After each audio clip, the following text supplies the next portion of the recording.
Hey everyone, welcome back to Paranormal M. I hope you're doing okay tonight.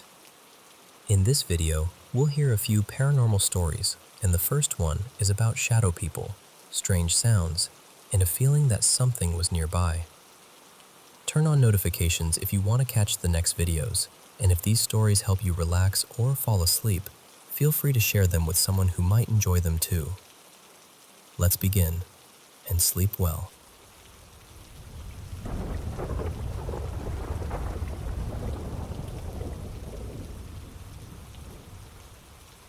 Today I turned 15, and I guess I should start by saying that there's no history in my family of schizophrenia, hallucinations, or anything like that. I've never been diagnosed with anything like that either. My family, though, has always been very spiritual. Faith was a big part of our home. This all started when I was around 12. Back then, I still considered myself Christian, but my faith was fading. It was during COVID, so we weren't going to church anymore, and honestly, we had all kind of drifted away from God. One night, sometime after midnight, I had been playing a game for hours and went to the bathroom. As I was walking out, I saw something near the doorway. It looked like a small shadow figure, maybe 2 or 3 feet tall. The second I saw it, this heavy feeling hit me. Fear, dread, insecurity, all of it at once. I froze. It didn't last long, but I knew I saw it. I tried to calm myself down and tell myself I was just tired. I went back to my game, still shaken, and later went into the kitchen to grab a snack. That's when I saw another one.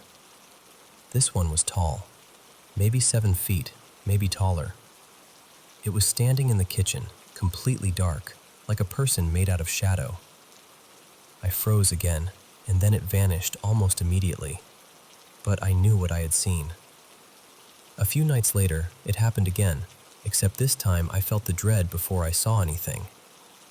The whole house felt wrong. The air looked darker, almost like black fog or smoke moving through the rooms. I've heard people call it black mist, and that's honestly the closest way I can describe it. I was sitting on the couch, and suddenly I started seeing shadow figures everywhere. I heard sounds that reminded me of lions roaring, and these huge stomping noises, like something massive was walking above or under the floor. The lights flickered. Even my cats started panicking, running around like they could sense it too. I went straight to my mom's room and told her what was happening. We prayed together, and after that, things finally calmed down. By the time I was 13, my family knew about what I had been seeing. Honestly, those experiences scared me back into Christianity. We started going to church more often again, and we even had older priests and spiritual leaders come to our house to pray over it and pray over me. For a while, the shadow people terrified me, but the more it happened, the more I got used to them. They started affecting me less. I learned the feeling that came before they showed up. It was almost like I could sense them coming.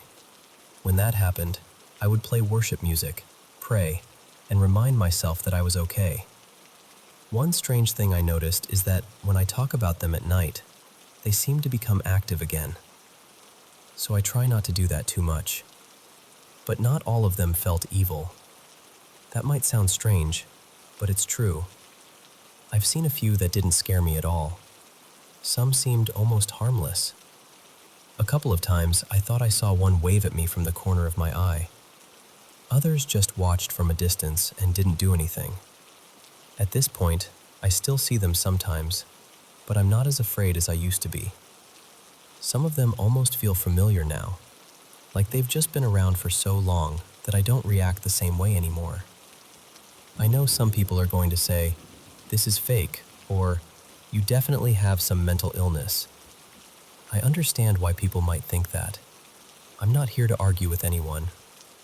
I've actually left out a lot, and I've softened some parts because the full story is hard to explain. But to me, this was real. Whether it was something spiritual, something in my mind, or something I'll never fully understand, I don't know. And honestly, I'm not sure knowing the truth would change what I experienced. I'm just sharing what happened to me. I've also had experiences where I believe I saw angels, or maybe watcher angels, but that's probably a story for another time. There are a lot of details I left out so this wouldn't get too long, but if anyone has questions or wants to say something, I'm open to answering.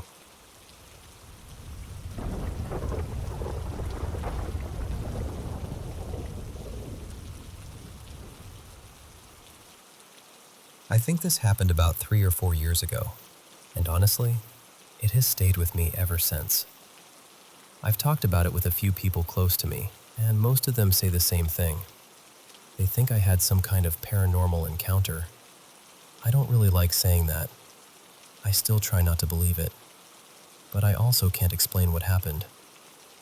This was around 2020, maybe a couple of months after lockdown started. I was staying at my parents' house at the time, mostly to help them out while everything felt so uncertain. They had a 2-story house. The bedrooms were all upstairs, and the kitchen, living room, and main areas were downstairs. The staircase was shaped kind of like an L, so you couldn't see the first floor from the second floor, or the other way around. When you reached the top of the stairs, you were facing the guest room wall. That was the room I was sleeping in. To the left, there was a long hallway that led to my parents' bedroom and the bathroom, so anyone going upstairs had to pass right in front of my door. One Saturday night, it was late, probably close to 1 in the morning. I was in the guest room reading, and my mom, Marla, was downstairs working on one of her little knitting projects.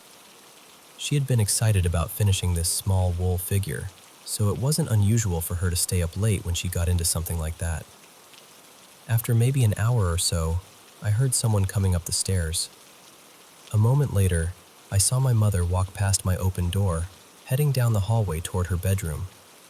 She seemed to be talking on the phone. I could hear her voice, low and steady, like she didn't want to wake anyone. I stepped out because I wanted to ask her something. When I called to her, she stopped and looked at me. And that look, I still remember it too clearly. Her face was exactly my mother's face, but her eyes were empty. Not tired, not annoyed, just blank, like there was nothing behind them. She didn't answer me. She only shook her head once, slowly, then turned and kept walking toward her room. At first, I told myself she was irritated because I had interrupted her call, so I left it alone. I waited maybe 20 or 30 minutes, thinking she would finish talking. But I didn't hear anything from her room. No footsteps, no voice, no door closing.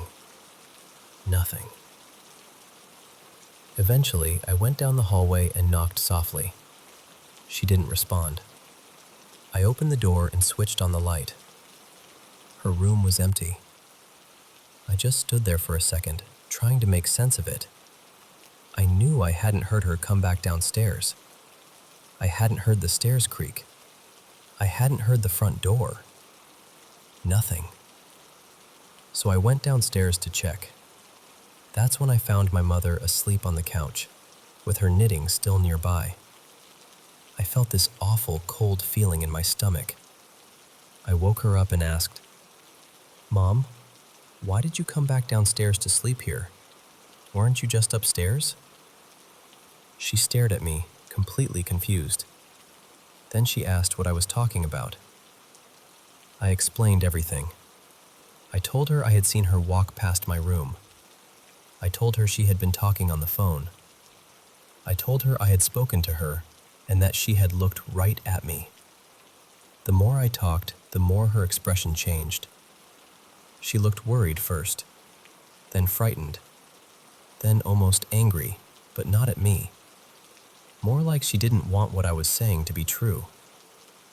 Finally, she said, "I was asleep. I never went upstairs. I didn't call anyone."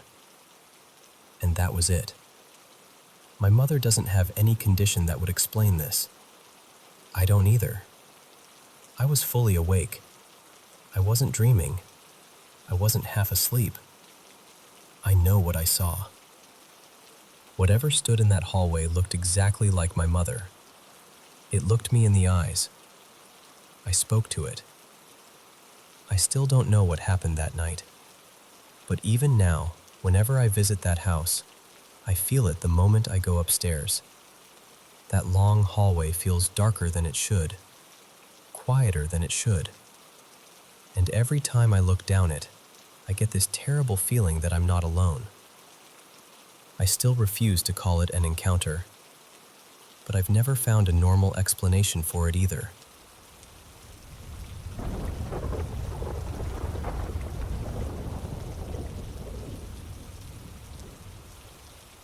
I need to tell this exactly as I remember it, because honestly, I still don't know what to make of it. Something has been following me for almost 7 years now. And when I say following me, I mean it has come with me from place to place, no matter where I've lived. I used to think maybe it was tied to one location. Now I'm not so sure. Back in 2016, I was working in Deer Lodge, Montana, at this old motel right near the old Montana State Prison. The place was practically across the street from it. If you've ever looked into haunted prisons or haunted places in the US, you've probably heard of the old pen. It has a reputation. At the time, though, I didn't believe in any of that. Not really. Even while working at this old motel beside a place everyone called haunted, I stayed pretty skeptical. Around that time, we had a paranormal investigation crew coming in from Alberta. They were staying with us because the motel was so close to the prison. One of my coworkers, Marcus, was more open to that kind of thing than I was. He even had a couple of haunted dolls. Nothing dark, at least not from what I could tell. They seemed more playful than anything. Then one day in May, I went to clean room 26. The weather was warm, and as soon as I stepped inside, I heard what sounded like a little girl's voice. At first, I figured there must be a kid outside, so I checked the parking lot, then looked across the street. Nothing. Nobody there. I tried to shrug it off and went back inside, but as I got closer to the bathroom, I heard that same little girl's voice say, "You better be careful." Then she giggled. I froze for a second, but I told myself I was just tired. Maybe my brain had turned some outside noise into words. I kept going. I was about to clean the sink when another voice cut through the room. This one was different. It sounded like an older woman, stern, sharp, like she was standing right next to me. She said, "Get out now." And I did. I walked straight out of that room and called Marcus.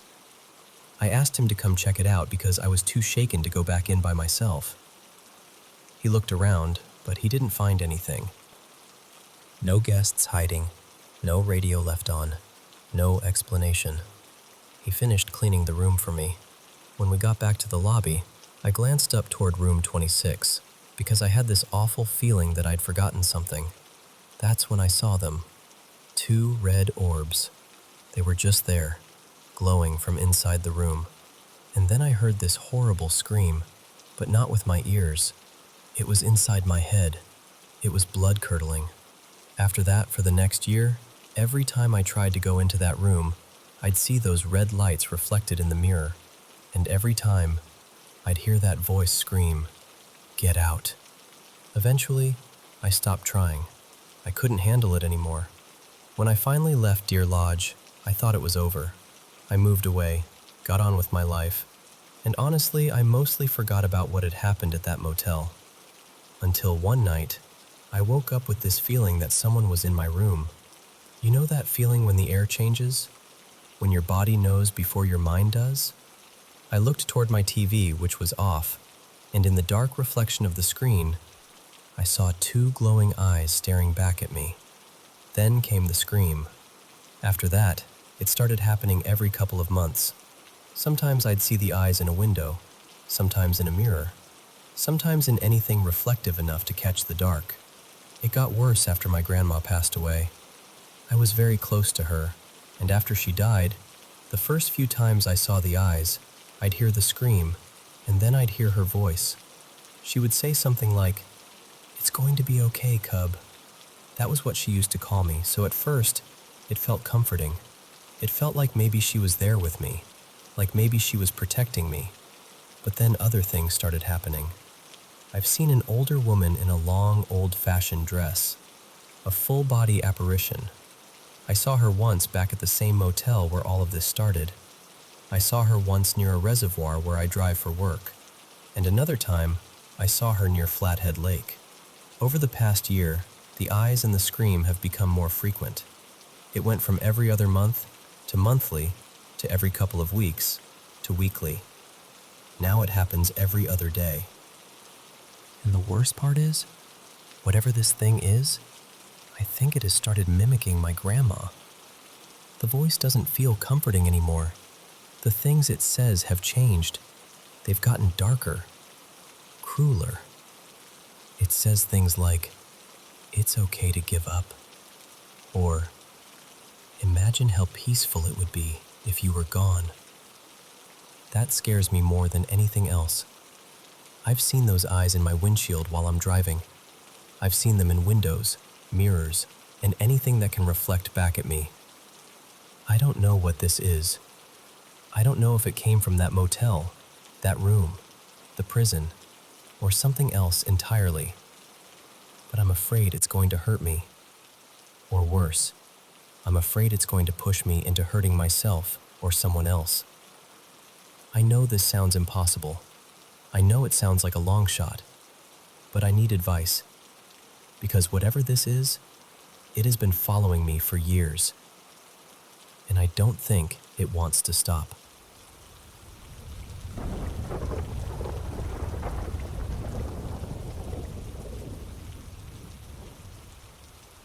I live out in the Midwest, on a little rural patch of land tucked between a cornfield and a strip of woods. I stay in a camper there, and I've lived in this county my whole life. I mean that honestly. I know the back roads, the parks, the old bridges, the fields, the places people forget about. I know this county almost too well. And after everything I've experienced out here, I've come to believe there's something in these woods. I don't say that lightly. I think they're crawlers. I'm as sure as I can be without having one standing right in front of me in daylight. There's a forest park near the middle of town that I've hated at night since I was a kid. Even back then, before I had words for it, that place made my skin feel too small. When I got older, my cousin and I used to go there at night because we thought scaring ourselves was fun. We never stayed long. Every time, I had this feeling that something was watching from just outside the reach of our flashlights. A few years ago, after I got married and started settling into life, I'd take my big black German Shepherd Fenwick on night walks. He's a huge dog, around 120 pounds, steady as stone, and he knows he looks intimidating. Most nights, I'd walk toward that park, but I usually wouldn't go inside. The first strange thing happened about 5 years ago. Fenwick and I were walking near the woods when everything suddenly went silent. Not quiet, silent. The kind of silence that feels deliberate. Fenwick started acting nervous, which was completely unlike him. Then I heard rustling in the trees, moving along with us, keeping pace. I couldn't see anything, but I felt stalked. I finally turned around and ran home with him. That was the first time, but it wasn't the last. Last year, things got worse. One night around 11:30, I was walking with my wife, Fenwick, and our smaller dog, Bixby, who's a little terrier chihuahua mix. We were still a few blocks from the woods when 4 deer burst out of the trees and ran straight into the street, coming toward us like they were trying to escape something. Then we heard this sound. The only way I can describe it is a person trying to imitate a monkey. At the time, we laughed nervously and told ourselves it was probably kids messing around. But later I read someone else describe hearing that exact same sound, and I stopped laughing about it. When we got closer to the tree line, we saw 2 reflective eyes staring at us. There was a shape there too, just barely visible. Tall, still, watching. Then came a deep growl, followed by this low hissing noise. Both dogs noticed it. Fenwick locked onto it, and Bixby started growling under his breath. I posted about it in a local community group, mostly to see if anyone else had seen anything weird. People started telling their own stories. Same park, same woods, same feeling. Around that time, I started working as a tour guide and maintenance worker for a rail bike company. We use old railroad tracks that run through parts of the county most people can't reach unless they come in from the river and climb these steep, loose hills. The route goes under an old bridge and over 2 long train bridges. One of them is about 150 feet above the forest. In the fall, we sometimes worked until midnight. The last tours would go out around 9 p.m., which meant the final stretch happened in complete darkness. One night, we were running about 20 minutes behind. I was stationed alone at the high bridge. By the time we got there, it was pitch black except for the stars. My coworkers dropped me off, stayed until the first customer cart arrived, and then left me there.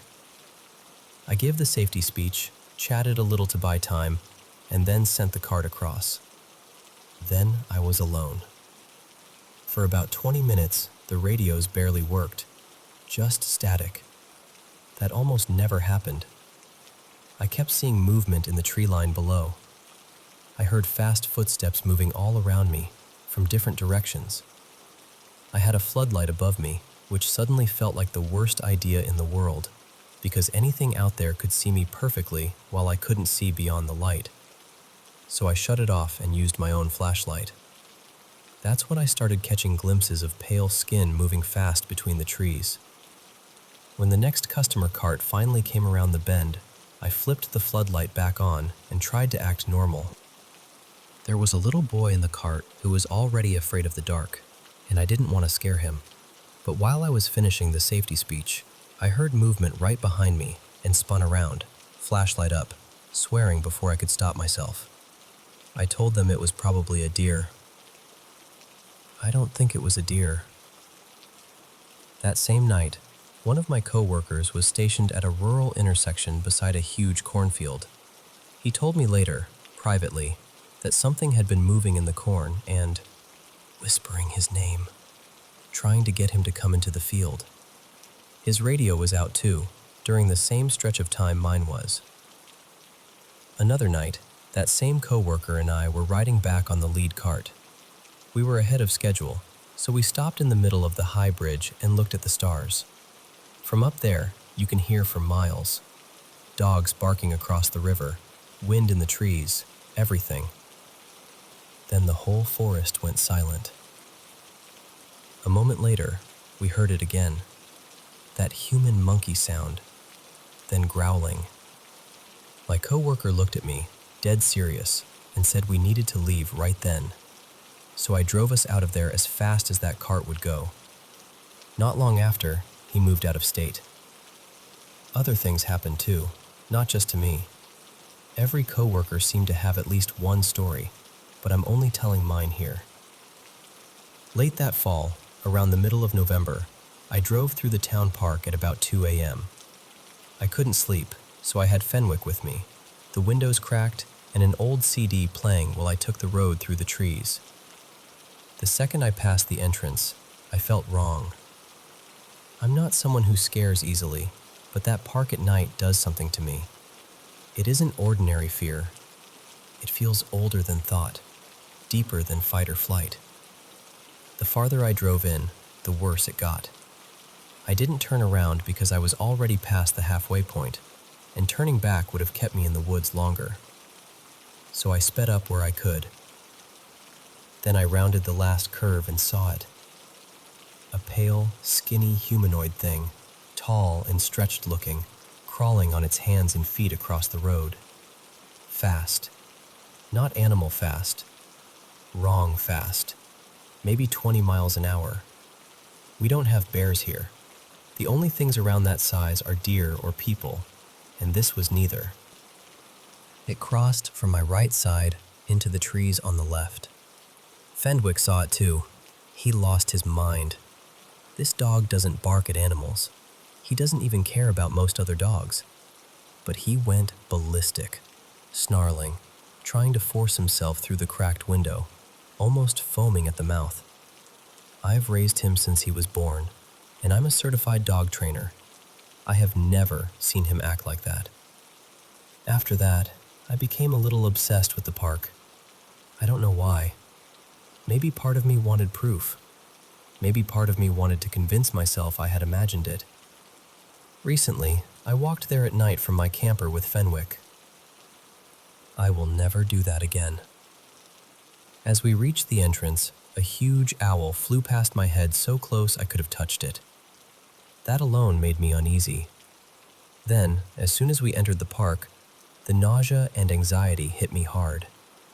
I walked a few hundred yards to the only streetlight in the whole place, turned around, and faced the woods. Fenwick and I stood there for about 10 minutes. Neither of us moved. The silence was overwhelming. Every tiny sound made me jump. Fenwick kept staring at one spot in the trees, stiff and focused. I swear I saw eyes back there, just for a second at a time. Eventually, I forced myself to walk out. I haven't gone back since. The strangest part is that this county is full of abandoned mines. Hundreds of them. Old tunnels, sealed shafts, forgotten openings scattered under the hills and woods. I don't know if that matters, but out here at night, it feels like it does.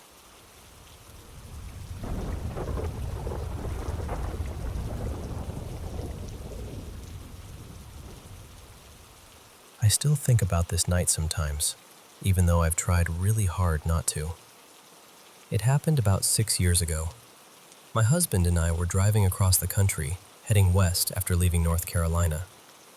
We had passed through places like Topeka, Kansas, and somewhere near Salt Lake City earlier that day, so by the time night settled in, we were exhausted and just looking for somewhere quiet to pull over and camp.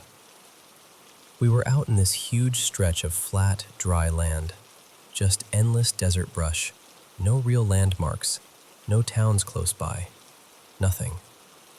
We got off the highway and turned down this unmarked dirt road that seemed to keep going forever.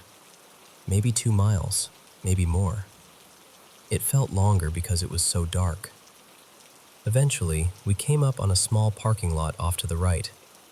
A little farther ahead, there was a fence with a "No Trespassing" sign, and another sign that said something like "Space Monitoring" or "Space Observation." I remember there being a military symbol on it, though I can't remember which branch. Maybe Air Force, maybe Navy. That part has blurred a little over time. I immediately felt uneasy. I told my husband, "We shouldn't be here." But he pulled into the lot anyway. It was narrow and mostly empty, and he drove all the way to the far left side before stopping. From where we were parked, I could see a fenced entrance and some kind of path beyond it. The path looked almost like train tracks leading farther in, past another fence and up toward a small one-story building. And beside that building was a huge rocket. That's what made the whole thing feel unreal. This little forgotten place in the middle of nowhere, and there was just this massive rocket standing there in the dark. At the opposite end of the parking lot, there was a black car with tinted windows. At first, I didn't notice anyone inside. My husband and I started arguing quietly because I wanted to leave right away, and he wanted to look around. Then I glanced back at the black car, and there he was. A man was suddenly sitting in the back seat on the driver's side. The front door on that side was cracked open. The back door was wide open. I don't remember seeing anyone else in the car. He was just sitting there, staring forward. Then he turned and looked directly at me. He was close, maybe 15 or 20 feet away. The light from the parking lot made his skin look almost pink, but not in a normal way. His face was sharply angled, especially around the cheeks, and his eyes were dark and much bigger than they should have been. Not cartoonishly huge, not something you'd instantly notice from across a room, but once you saw them, You couldn't unsee them. The second he made eye contact with me, my whole body reacted. It felt like electricity went through me. My heart started pounding, my eyes watered, and I couldn't breathe right. I started grabbing at my husband and telling him over and over, "We need to go. Right now. We need to leave." My husband saw the other car, but somehow he did not seem to see the man. That still bothers me. The man was sitting right there, directly across from us. The door was open. He was looking straight at me. But my husband acted like I was panicking over nothing. He actually suggested we get out and explore. Now, my husband has always liked creepy places. So have I, honestly. We used to be the kind of people who would stop at abandoned buildings or take weird side roads just to see what was there. But this was different. He also had a deep distrust of anything military or government-related, so the fact that he wanted to walk toward this fenced-off, military-looking space facility made no sense to me. It was completely out of character for him, and my reaction was out of character for me too. I'm usually skeptical. I'm the person who tries to explain things logically first. I'm not someone who bursts into tears because of a strange man in a parking lot. But that night, I was terrified. My husband laughed a little, like I was being dramatic, and started trying to open his door. I grabbed him hard. I was crying by then, begging him not to get out of the car. Finally, he gave in. But I remember how slowly he pulled away.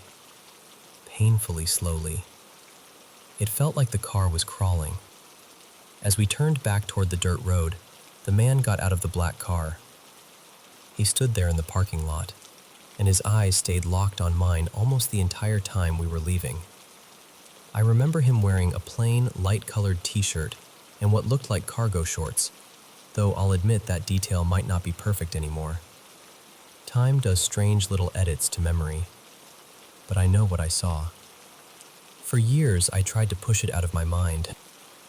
I tried to convince myself it was just a weird person, weird lighting, exhaustion, fear, all of it stacked together until my brain made something ordinary feel impossible. Then recently, a friend started talking about some wild conspiracy theory, and it brought the whole memory rushing back. Since then, I've tried to find the place again. I've searched for military space observation sites in that stretch between the Midwest and the Western Desert. I've looked for roads, fences, parking lots, rockets beside small facilities, anything that might match. But I haven't found it. No long dirt road, no little parking lot, no track-like path, no small building with a rocket beside it. I've wondered if it was some kind of restricted facility, or maybe a lesser-known site that doesn't show up easily. I don't know. I just want to find it so I can see whether anyone else has ever been there, or whether anyone has had a similar experience in the same place. It remains the most frightening thing that has ever happened to me, and even now, just talking about it, I can feel that same chill in my chest.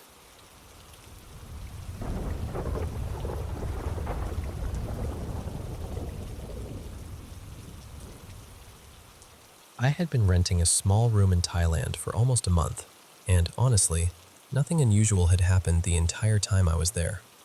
No weird sounds, no eerie feelings, no flickering lights, nothing.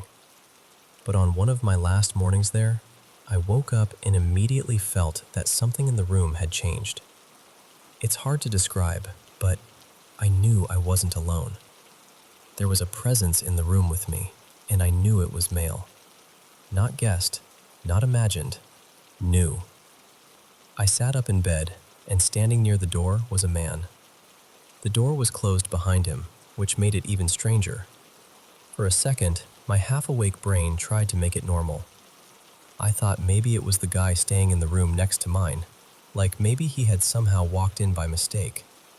But then, I tried to actually look at him, and I couldn't. He had no clear face, no sharp outline, no details I could hold on to. It was like he only existed in the corner of my vision. Whenever I tried to focus on him directly, Everything about him blurred, almost like my eyes refused to understand what they were seeing. That was when fear really started creeping in. I realized, very suddenly, that I wasn't looking at a living person. I kept blinking because some panicked little part of me thought, okay, this will stop. I'll blink and he'll be gone.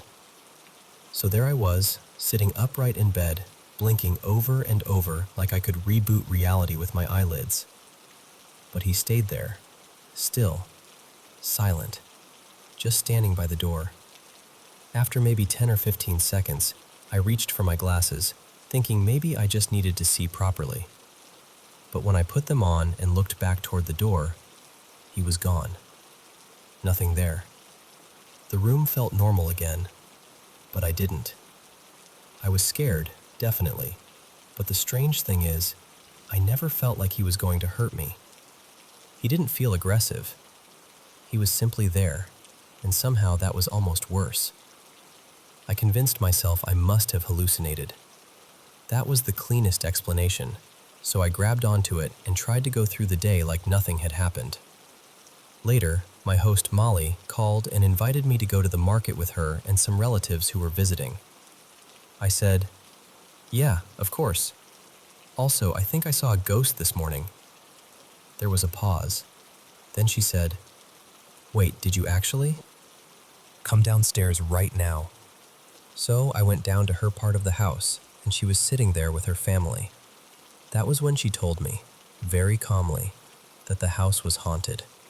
She said she didn't exactly put that in the rental listing, for obvious reasons, but over the years, a few guests had seen him. Then she told me that earlier that same morning, before I had said anything, her mother and sister had both noticed strange things too. A little toy truck had moved on its own. Someone had heard a young boy laughing inside the house. According to Molly, the spirit was a young boy who protected the home. She showed me his shrine, and it was full of little gifts. Snacks, toys, bright things a child might like. It was tender and unsettling at the same time. Then she told me something that made my skin prickle. The night before, her family had been talking about how I was leaving soon. She thought maybe he had come to say goodbye. She suggested I buy a small treat and leave it at his shrine as a thank you. So I did.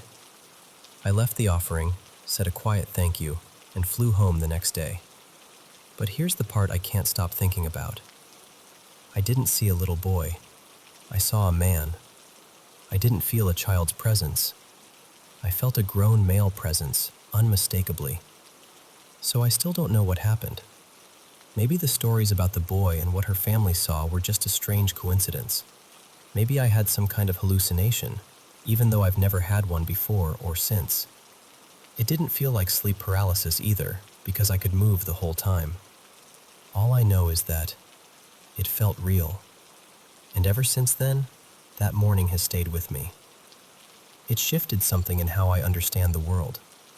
Sometimes I still wonder whether I saw something supernatural, or whether my mind created something so vivid that I'll never be able to fully explain it.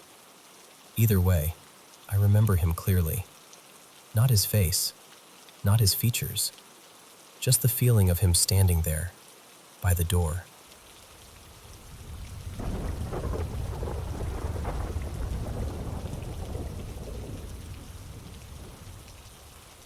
This happened back in January of 2017, when I was 14. I was staying at my cousin's house for a few days, just a normal sleepover kind of thing. Nothing felt strange at first. That morning, we woke up pretty early and decided to walk around his neighborhood for a bit. One detail matters here. My phone was completely dead. I had forgotten to charge it the night before, so I left it plugged in on the dresser in my cousin Tyler's room while we went out. Now, in his neighborhood, there was this one house that always gave us a bad feeling. It had this huge wooden cross in the front yard, probably 7 feet tall, maybe taller, and attached to it was a pentagram. It looked wrong. Not fake haunted house wrong, but the kind of wrong that makes your stomach quietly step backward. Tyler and I were joking about it because that's what kids do when something scares them. We called it creepy, said it looked demonic, and I did something stupid. I flipped off the house. This was around 9 or 10 in the morning. We kept walking, maybe 5 or 10 more minutes, then went back to Tyler's house and honestly forgot all about it. A few hours later, around lunchtime, I checked my phone and saw a text from a number I didn't recognize.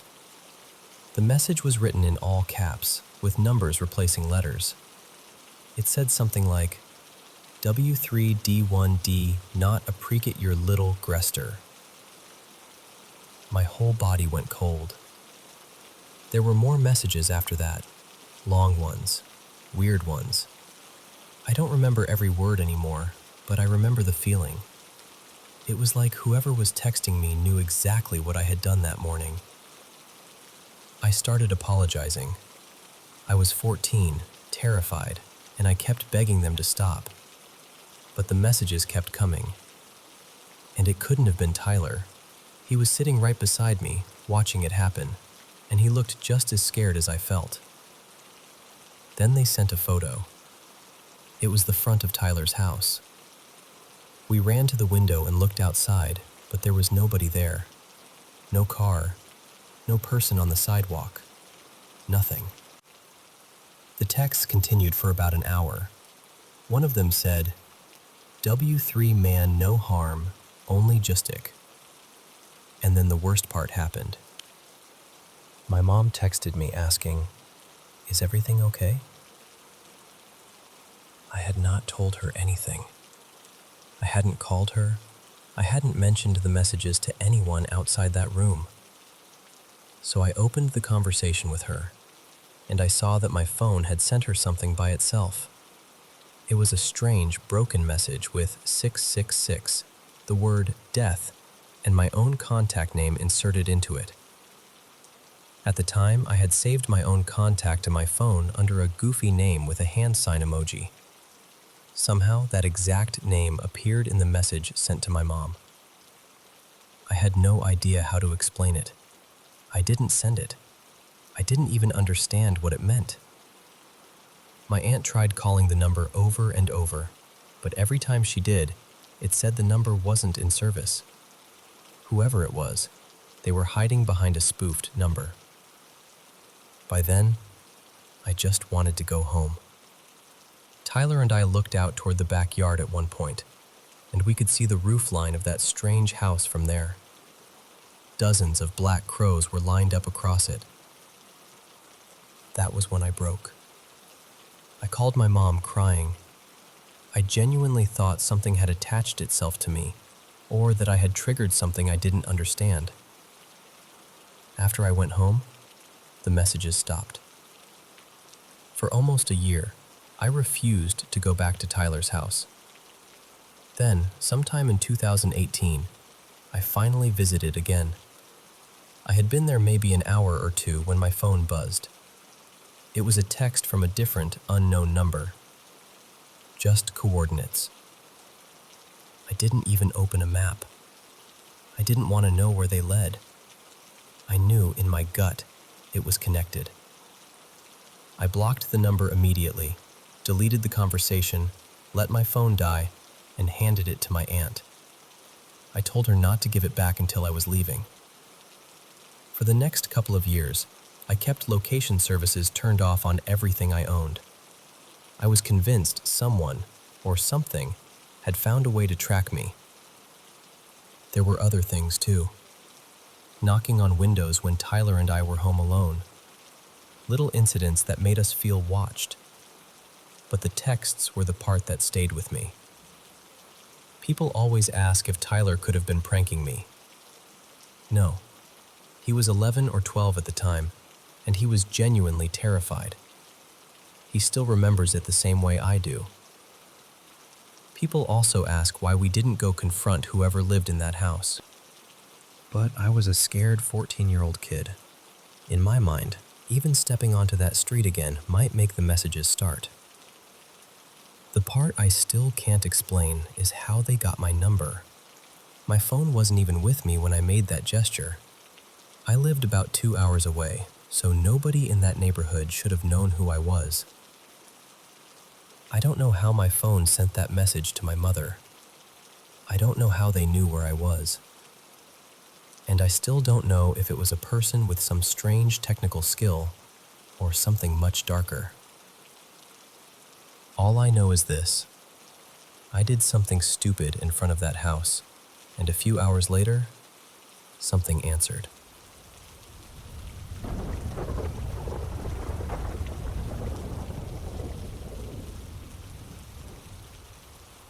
I guess I should start by saying that for the last several years, I've dealt with some pretty intense sleep paralysis. And I don't mean the kind where you wake up a little scared and shake it off. I mean the kind where your whole body feels locked in place, and there's this tall, dark figure standing nearby with no real face, no clear features, just this shape that feels wrong. Every time it happens, it builds to the same kind of ending. I'm trapped. I'm trying to move, trying to yell, and eventually I scream myself awake, hoping someone hears me and comes to help. I don't know if that connects to everything else I'm about to tell you, but it feels important enough to mention. When I was little, probably somewhere between 4 and 8, I used to have this recurring nightmare. I only know the age range because of the house we lived in at the time. In the dream, our house wasn't really our house anymore. The layout was the same, but everything inside had turned dark and damp, almost like the walls had been swallowed by fog and moss. And there was this figure. It was tall, kind of brownish gray and shadowy, but not exactly transparent. It would wander outside my bedroom door, and somehow I always knew it was looking for me. I'd hide behind the door, holding my breath, and then it would slowly come closer. I'd see its long fingers curl around the edge of the door, one by one, like it was testing whether it could come in. That was always the moment I'd panic.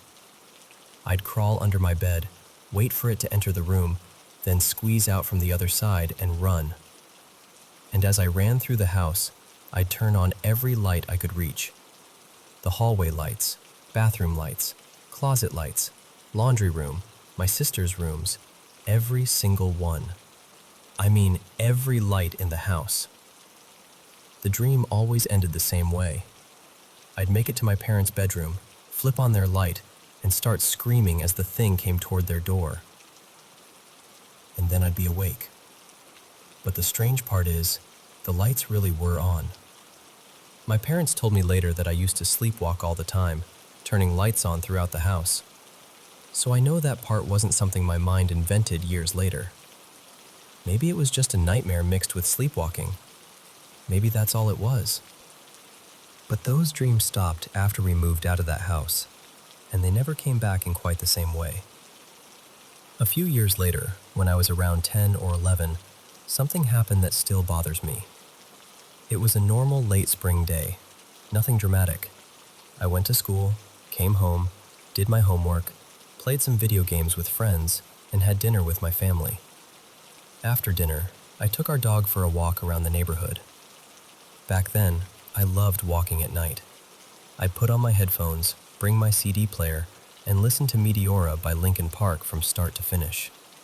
That was my little ritual. But that night, my CD player cut out halfway through Don't Stay. I remember that clearly. So I took off my headphones and just kept walking because our dog knew the route anyway. About 10 or 15 minutes later, I noticed how quiet everything was.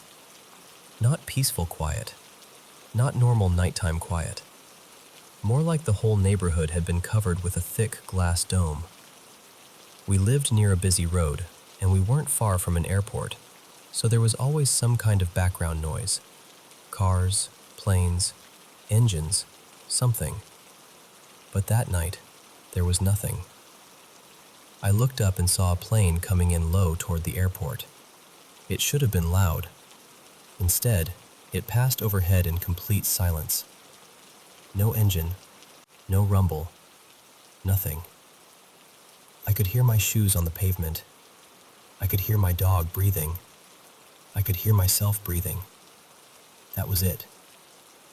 Another plane passed overhead a little later, and again, there was no sound at all.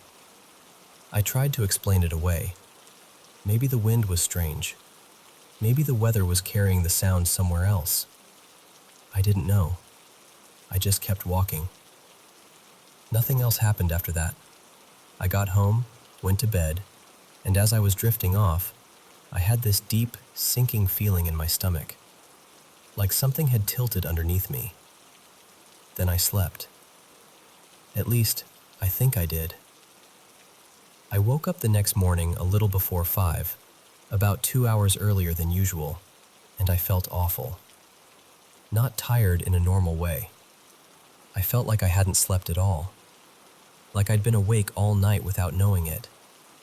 I was foggy, shaky, almost delirious. Then my lower back started itching. I reached back to scratch it and felt 2 scabs directly on my spine. They were both about the size of a quarter, perfectly round, one just above the other. I got scared and went straight to my mom. She looked at them and asked what I had fallen on. But I hadn't fallen. I hadn't backed into anything. I hadn't been lying face down with something pressing into my back.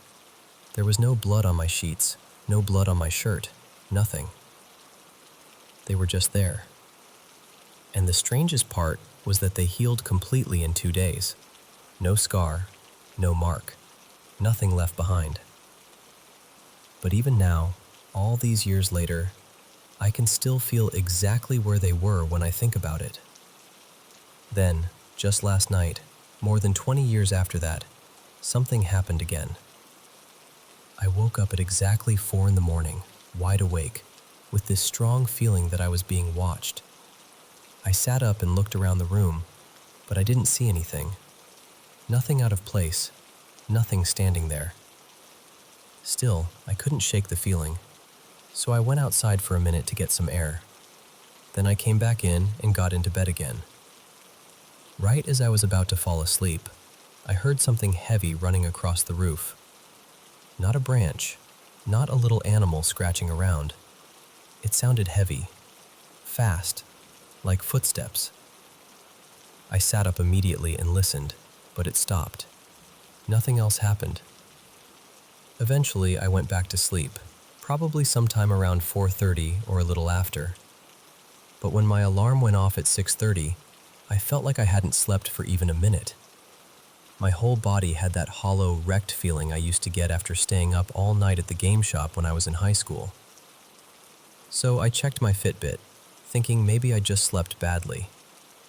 According to the app, I was in light sleep or awake from 3:25 until 4.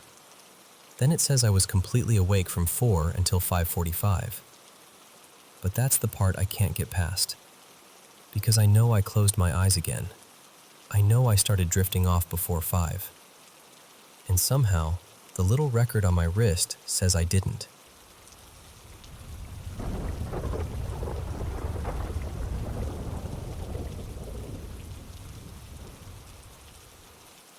I grew up in backwoods Louisiana, in one of those little apartment rows tucked off a highway that led straight to a church. The other end of the road was a dead end, and that was the side we lived closer to. My childhood was rough. My parents struggled with addiction, and my dad was deeply religious in a way that made the house feel heavy sometimes. One year for my birthday, I got a Furby. I loved that thing. But my dad decided something evil had attached itself to it, so the very next day, we had to throw it away. Across the street from our apartments were 2 big dumpsters. Since trash had just been picked up, we figured the Furby would get buried under everyone else's garbage before the next truck came. So we tossed it in there, and that was supposed to be the end of it. My brother Silas and I spent most of our time outside. We didn't have much, but we had dirt, sticks, grass, and imagination, and somehow that was enough. There was an open patch near the dumpsters where we played, and past that was a big field. Behind the dumpsters, the woods curved around the dead end and ran alongside the apartments toward the church. A day or 2 after we threw out the Furby, Silas and I were out there making mud patties to throw against the side of a neighbor's house. Then we heard it. A growl. Not a dog growl. We knew dog growls. Loose dogs were everywhere back then. We used to ride bikes with sticks or baseball bats because dogs would come tearing out of nowhere, barking and snapping. But this sound was deeper. It was low, rumbling, almost like it came from under the ground. Silas grabbed a big stick and jumped in front of me. He yelled, "Who's there?" Nothing answered. I remember trying to act tough because I had older brothers and I wasn't raised to be delicate. But that sound shook me. After a minute, Silas picked up a rock and threw it hard against the dumpster.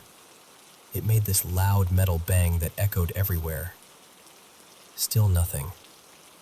Then he started walking toward the dumpster, like he was about to look behind it. That's when my mom burst through our screen door and yelled, "Y'all get inside! Streetlights are on! Come eat supper!" I honestly don't know what scared me more, whatever was behind that dumpster or my mama flying out of the house like thunder in slippers. That night we ate red beans, again. We were poor, so it was usually beans or potted meat sandwiches, but my mom always made sure there was something on the table. After supper, we went to bed. Bedtime was 10, no arguing. I slept on a mattress on the floor behind the living room couch. We didn't have our own rooms. My parents stayed up late most nights, arguing and doing what they did, and I'd lie there pretending not to hear. That night, I was staring toward the kitchen, looking at the pot of beans still sitting on the counter, when I heard my mom talking to my dad. She told him she didn't want us playing near the dumpsters anymore. Then she said she had seen a big kid crouched behind one of them, digging through the trash and watching us like he was hiding. She said as soon as she saw him, she called us inside. Then she said something I still remember word for word. "Cal, that boy must have been hungry. I think he was eating Miss Janine's rolls out of there. Had to be 5 of them, just crouched down stuffing his face." Miss Janine baked for the church, and she was always giving away leftovers. Apparently, she had thrown out a whole batch of rolls after service. When I heard that, my stomach sank. I started thinking, what big kid? There weren't any new kids in the complex. I would have noticed.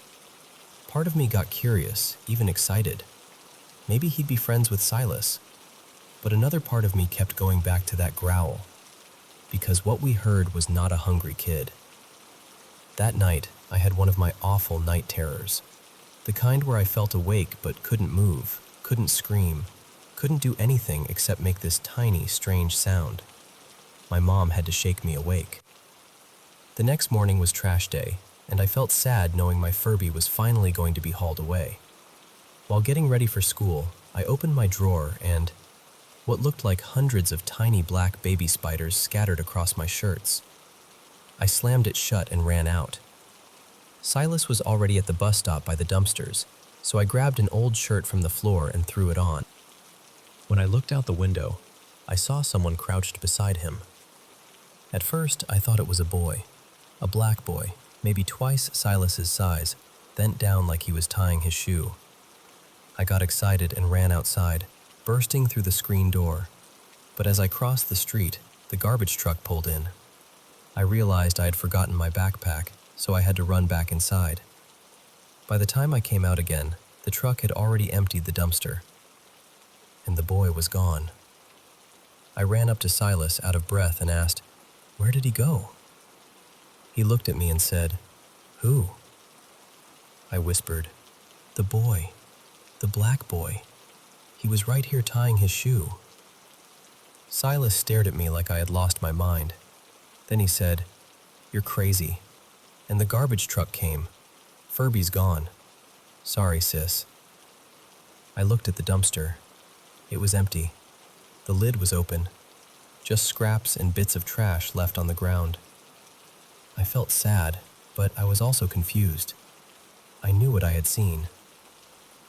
We got on the bus, and I went straight to the back seat because, back then, that was the cool place to sit. As the bus pulled away, I looked out the window. The dumpster lid was closed now, and sitting right on top of it was my Furby. Just sitting there, all by itself. My whole body went cold. The bus drove past the dumpsters to turn around in the field, and I stood up to get a better look. That's when I saw him. Only it wasn't a boy. It was a grown man. He was wearing an old, battered suit, blue and gray, hanging on him like it had been dug out of another life. He stood directly across from where we had waited for the bus, and he stared at me the entire time. Then, as the bus pulled away, he opened the dumpster, picked up my Furby, climbed inside, and closed the lid behind him. I never told my mom. I never told Silas. I still haven't. We never saw that boy again. But even now, years later, I remember that growl. I remember the man in the ruined suit. I remember the dumpster lid closing. And I will never forget that cursed little Furby.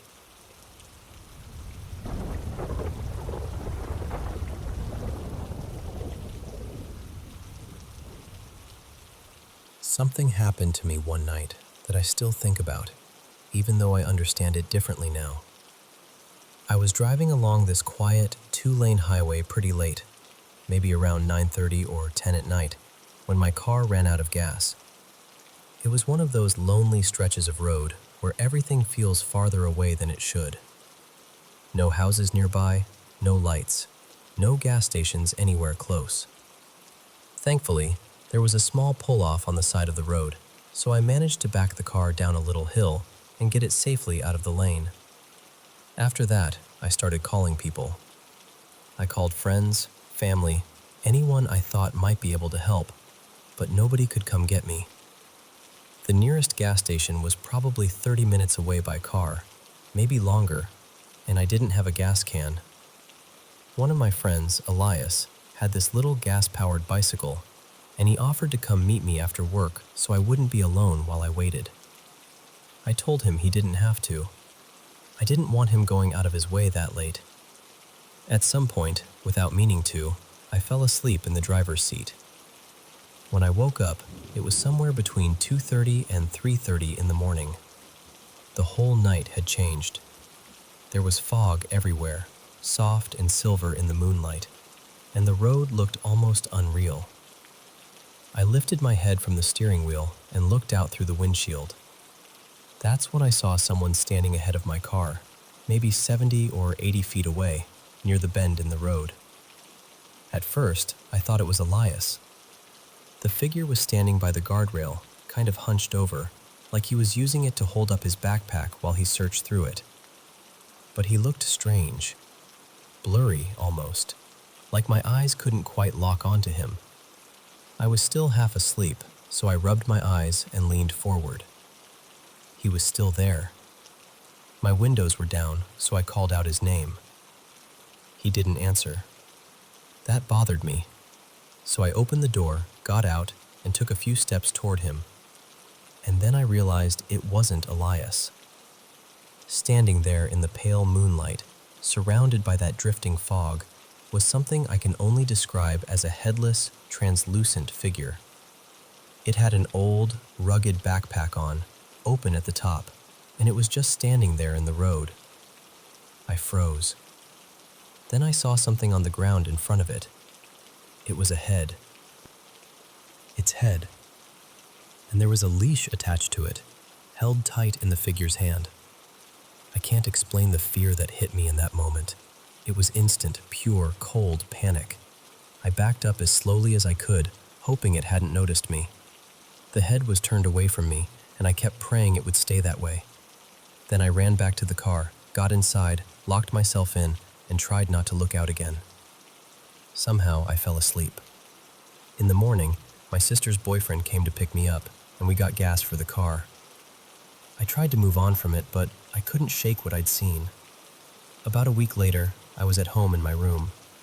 It was late, the lights were off, and the TV was casting just enough glow to fill the room with that dim, blue-gray light. I was lying in bed when I caught movement out of the corner of my eye. I turned, and there it was. A head. The same kind of head, or at least that's what it felt like. It was hopping beside my bed, over and over, like it was trying to get up onto the mattress. I was terrified. After that, things got worse. Whenever I lay down or sat still for too long, it felt like the head was trying to take over mine. Sometimes I could see it, sometimes I couldn't. But when it got close, or when it seemed to settle over me, my face and scalp would go numb and tingly. I could even see the faint outline of glasses, like a ghostly rim hovering in my vision. I kept trying to pull it off me, but whenever I dropped it, it would fall straight through the floor and end up in the crawl space beneath my apartment. I lived on the second floor, and I could hear it rolling around down there, trying to get out. Sometimes it would talk to me from underneath the bed. It would try to convince me to let it out again. A few days later, I found this tiny door at the bottom of my hallway closet. When I opened it, I saw the dusty crawl space inside. And somehow, that released it again. I had to fight with it all over. Eventually, I ended up going in and out of psychiatric wards several times. I was diagnosed with schizophrenia, along with bipolar disorder. Looking back now, I know that what I experienced was tied to hallucinations and delusions, but at the time, it was as real to me as anything else in the room. That whole period changed my life completely. The fear didn't just last for a night, or even a few weeks. It went on for a little over 3 years, with other things happening too. Things I saw and heard that I couldn't separate from reality. The first time I went into the hospital was in March of 2020, right when COVID was starting to appear everywhere in the news. Because of what I was already believing, I thought they were going to lock me away forever. I was absolutely terrified. And even now, when I tell this story, I'm not telling it because I want anyone to believe every image exactly the way I saw it. I'm telling it because that fear was real. That night was real to me. And surviving that kind of darkness changes you.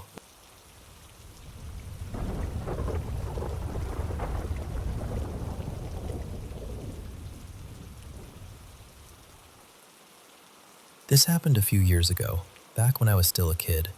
I'm 21 now, living in South Africa, but at the time I must have been around 11 or 12, probably in grade 5 or 6. Back then, sleeping over at my cousin's house was completely normal for me. It happened all the time. Our families lived on the same small piece of land, so it was easy. There were 2 houses on the property, and one of them was split into 2 separate little flats. My family lived in one half of that house, while my cousin's family lived across the yard in a double-story house. So on weekends, the routine was always the same. We'd come home from school, finish our homework, and then I'd walk over to my cousin's place for a sleepover. It became such a regular thing that nobody really thought twice about it. One night, around 11, my aunt told us she was going over to my mom's flat with my younger cousin to watch a movie. She told us to be safe, and we watched both of them leave. At about 11:30, my cousin Bella and I decided to go bathe and shower. That was also normal for us. We used to get ready late at night, then sit in the bathroom forever, just talking. Their house had 2 bathrooms upstairs.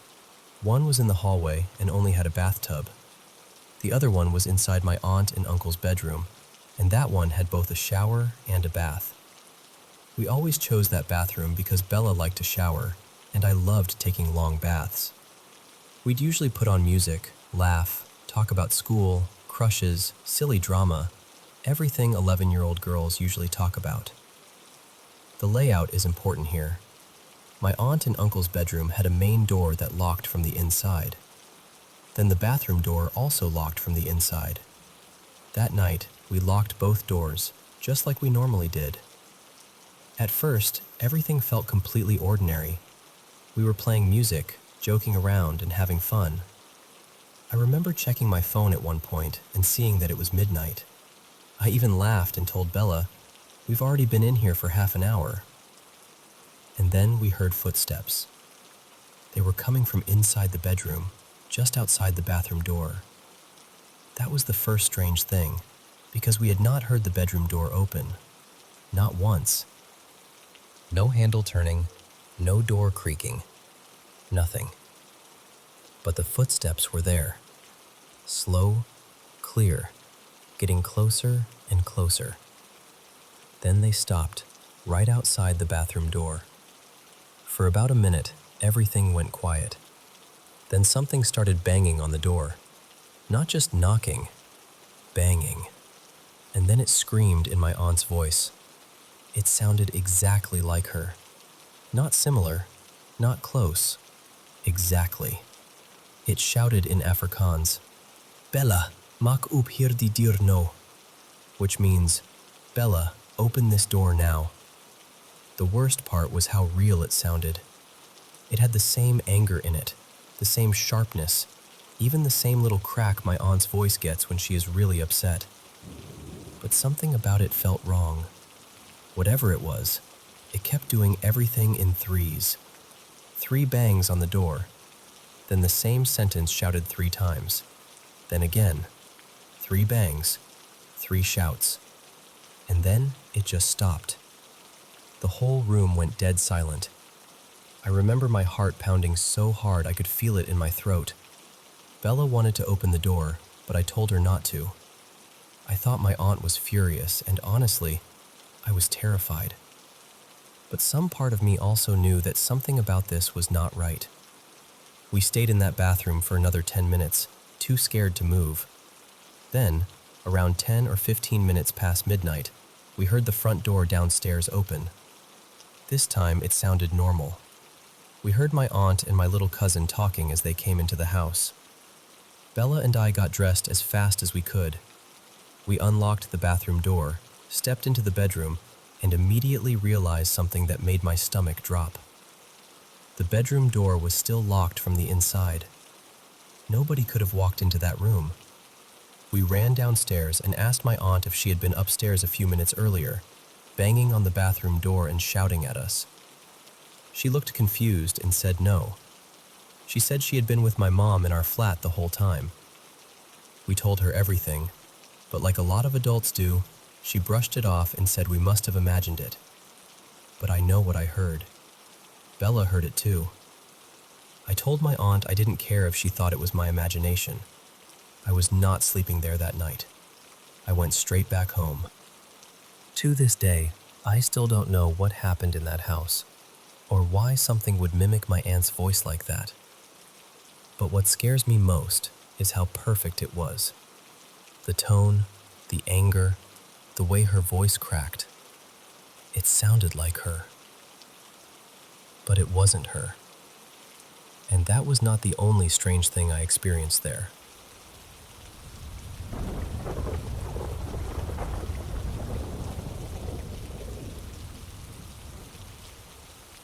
I want to tell you about something that happened to a friend of mine years ago.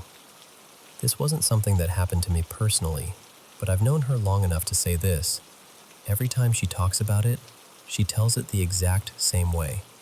No extra drama, no changing details, no trying to make it sound scarier than it already was. Just the same quiet, uneasy memory she's carried since she was 16. I'll call her Mara. This happened back in 2008 in a small town in southern Oregon. Mara had been at a friend's house that night, and she was walking home alone.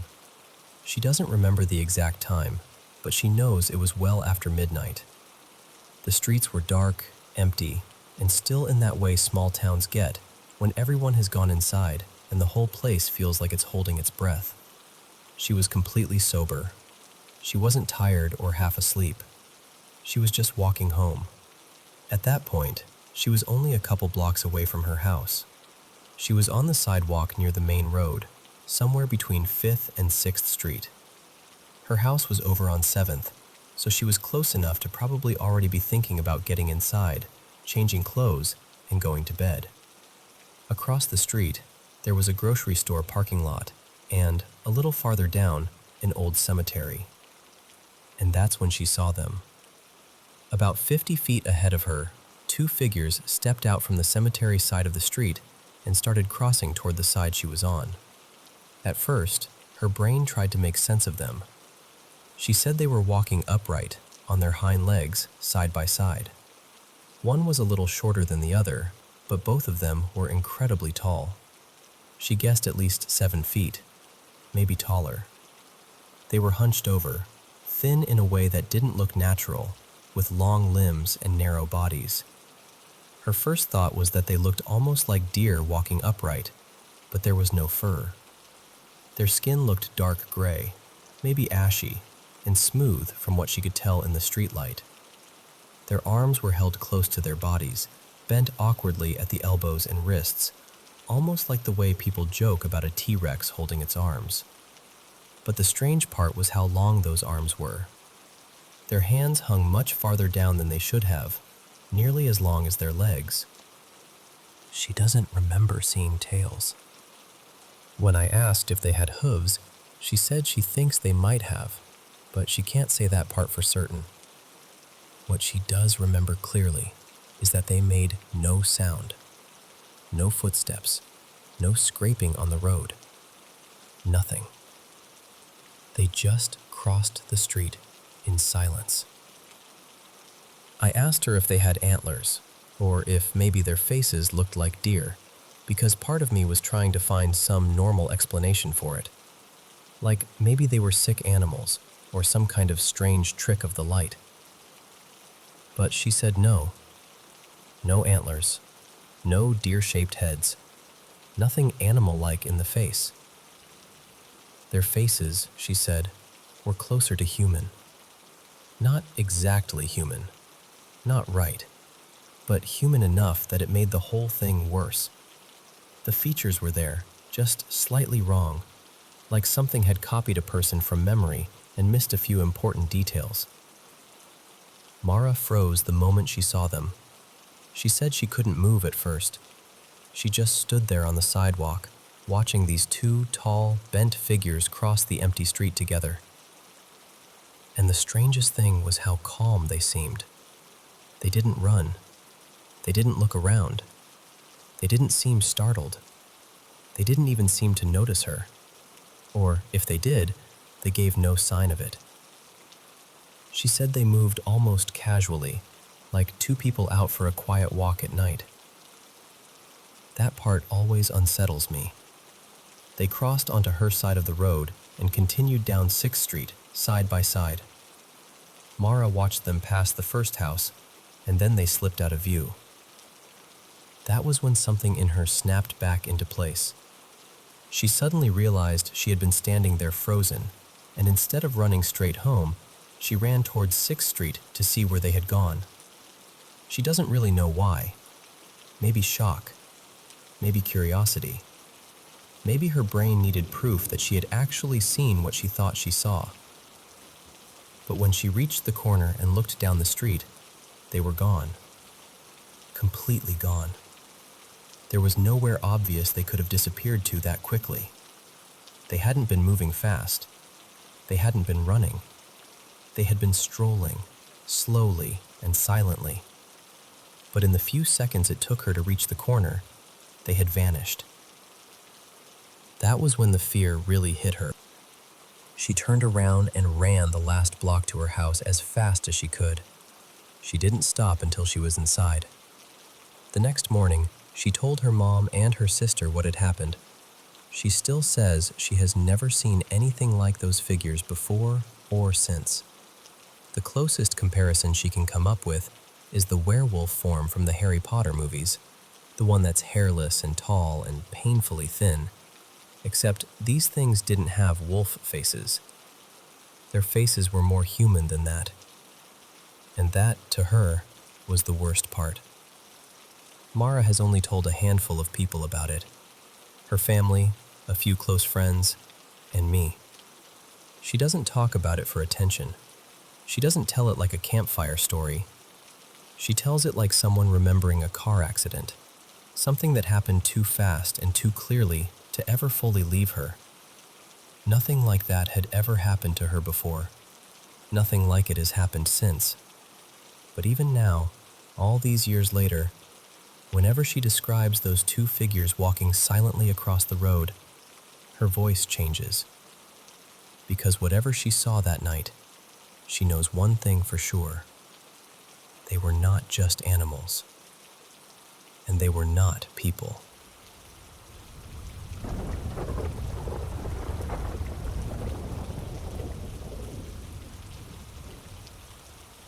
Hi, I'm sharing this because my family and I still don't really know what to make of it. Something very strange happened to my dad, Daniel, just last night while he was driving home from Austria. It was late, somewhere between 2 and 4 in the morning. He was taking a route he knows well, the same one he's driven many times before.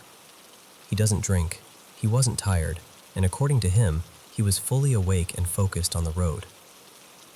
The drive was completely normal at first. Then, when he was maybe 70 or 80 kilometers away from the town he usually uses as a checkpoint, he noticed something in the rearview mirror. A bright light.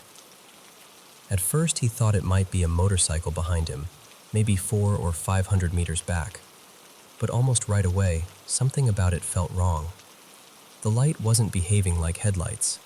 It didn't sway naturally, didn't drift, didn't move the way another vehicle should. When my dad eased the car slightly to the left, the light moved left at the exact same moment. Not a second later, not gradually, exactly with him. He kept driving, trying to stay calm, but over the next several dozen kilometers, the light kept appearing and disappearing. He said it didn't look like someone switching headlights on and off. It was more abrupt than that, almost like the light was being erased from the road and then placed back again. It flashed a few times behind him, vanished, then later appeared much closer. This time it was maybe 200 meters back. Again, it blinked in and out. Then it was gone. For a while, everything seemed normal again. The road was quiet. The sky was still dark. My dad thought maybe it was over, or maybe he had misunderstood what he'd seen. Then the light appeared in front of him. Very close. He thinks it was only about 10 or 20 meters away. He slammed the brakes and stopped the car. The light stopped too. It didn't move. It didn't come closer. It just stayed there in front of him. He told us he sat there for a moment, trying to understand what he was looking at. He couldn't see a car around it. No body shape, no reflection, no outline. Just the light. Eventually, he started driving again. He decided to move into the left lane, thinking he could pass around it. But the moment he turned left, the light turned left too. Perfectly in sync with him. He said that was the part that truly frightened him. He kept going anyway, stayed in the left lane for a short stretch, then moved back to the right. The light showed up again, farther away now. At first he thought it looked like two lights close together, but after staring at it longer, he said it seemed more like 4. The farther he drove, the farther away it became, until finally it disappeared again. He drove quietly for a while after that. Then it came back one more time.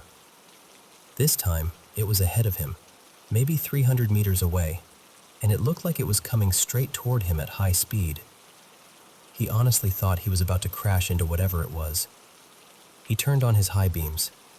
Usually, when he does that, the road lights up far ahead. He can see signs, trees, rails, anything in front of him. But this time, he couldn't see anything around the light at all. It wasn't illuminating the road. It wasn't casting light on the surroundings. He said it felt like the light was somehow stuck in his vision, but still real at the same time. When his high beams came on, the light started moving farther and farther away from him until it finally disappeared. By the time he reached the town he was aiming for, the sky was beginning to brighten. After that, he didn't see it again for the rest of the trip. I know how strange this sounds, I really do. What worries us most is not only what he saw, but how he sounded when he told us about it. My dad is 67, and he has never spoken the way he did this morning. He was stuttering, speaking slowly, and some of his words seemed to fade before he finished them. My mom and I both noticed it immediately. She's planning to take him to a doctor because this has never happened before, and we don't want to ignore the possibility that something medical could be involved. My parents are also very religious, and they've already reached out to a priest. I don't personally know what to think about that side of it, but I'm mentioning it because it matters to them, and maybe it's part of how they're trying to process what happened. I'm not saying this was paranormal. I'm not saying it wasn't. I honestly have no idea. I just know my dad came home shaken, and my family is worried. So if anyone has any idea what could explain something like this, whether it's a medical issue, something with the road, lights, reflections, another vehicle, anything at all, I'd really appreciate hearing it.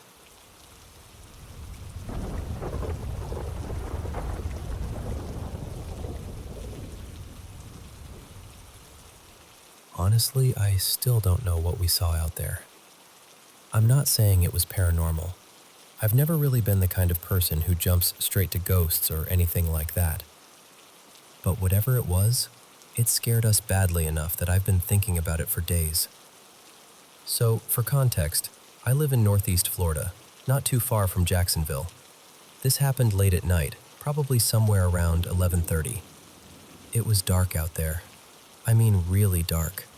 We were deep enough in the woods that there wasn't much light around at all, and we were standing near the car with every light turned off, so I don't think it could have been a reflection. The light itself was tiny and white. That's the part that keeps bothering me. It wasn't big or dramatic at first, just this small white light sitting there in the trees about 5 feet off the ground. I was out there with my friend Ray, just hanging around and talking. We noticed the light, but at first we didn't really react. We just kind of stared at it while we kept talking, trying to figure out if it was a person, a bug, or maybe something reflecting off something else. Then, after a few seconds, it blinked out. And when it came back, it had shifted a little to the left. That was the first moment where both of us went quiet. You know that feeling when your body understands something is wrong before your brain catches up? That's what it felt like. We didn't discuss it. We just got in the car and left. But curiosity is a dangerous little engine. After we calmed down, we decided to go back. We picked up another friend, mainly because we wanted someone else to see it too. Maybe we wanted proof. Maybe we wanted to scare him. Maybe we were just being stupid. Probably all three. About 20 minutes later, we were back in the same spot. This time, we were ready. Phones out, cameras on, watching every direction.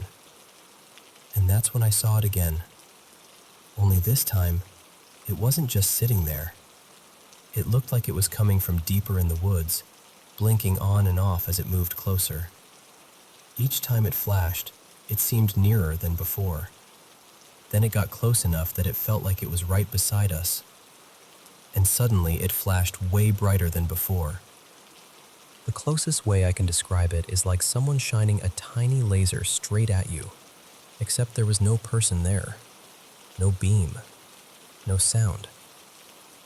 Just that sharp white flash, right near us. We screamed, got back in the car, and drove off again. Now, I know coming back a third time sounds ridiculous. Believe me, I know. But once we were away from it, that same curiosity started creeping back in. We kept saying we needed to understand what it was. We told ourselves we'd stay calm this time and actually observe it. So we went back. For a while, nothing happened. Maybe 10 minutes passed. Then the light returned, moving through the woods again. It flashed near us like before, but this time we didn't leave right away. It gave off 3 or 4 flashes while staying mostly in one place. Then it started moving around more, almost like a flying insect, but the flashes were still too bright and too strange. It didn't move the way I expected a normal bug to move, and it still wouldn't show up on camera, no matter how obvious it looked to our eyes. We watched it for maybe 2 minutes before we finally decided we'd seen enough. I've tried to find a normal explanation. I really have. I've looked up insects, reflections, camera effects, swamp gas, everything I could think of. Maybe there is a scientific answer, and honestly, I'd prefer that. I'd rather feel silly than feel like something out there was watching us. But I still can't find anything that matches exactly what we saw. All I know is this: there was a small white light in those woods. It moved closer each time it blinked, It flashed right next to us, and none of our cameras picked up a thing.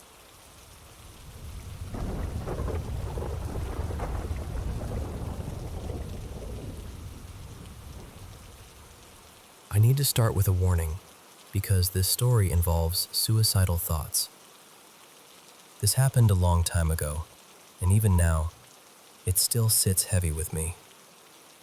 I basically helped raise my younger sister, Marin. We were incredibly close.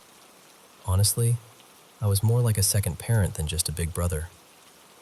We never really fought, never had those big screaming matches people talk about. It was always us against the world. That changed when she turned 18. She had fallen hard for this guy and wanted to move halfway across the country to Colorado to be with him. I didn't want her to go. I wanted her to stay and build a future here. There was this amazing opportunity at a university in our state, one of the best schools around, and they just launched a program that covered tuition for students from low-income families. It felt life-changing, the kind of chance people wait their whole lives for. I begged her to think about it. I told her I'd help with bills, rent, whatever she needed, just so she'd stay and go to school nearby. But she had her mind made up, and for the first time in our lives, we really went at it. We argued in circles until we were both hurt and angry, and then I left and went back to my apartment. That night, sometime around 4 in the morning, I woke up out of nowhere with this awful feeling in my chest. Just pure dread. Like something was wrong and I already knew it before I had any reason to. I lay there for a few minutes trying to shake it off, and then my phone lit up. It was a text from Marin. She said, "I'm sorry, I can't do this anymore. Goodbye."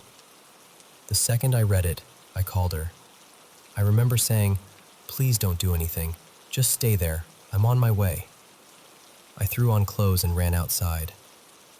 Back then, I drove this dark blue Honda Prelude that I was ridiculously protective of, so I always parked it way out in the lot where nobody else would hit it. And when I got out there, I stopped dead.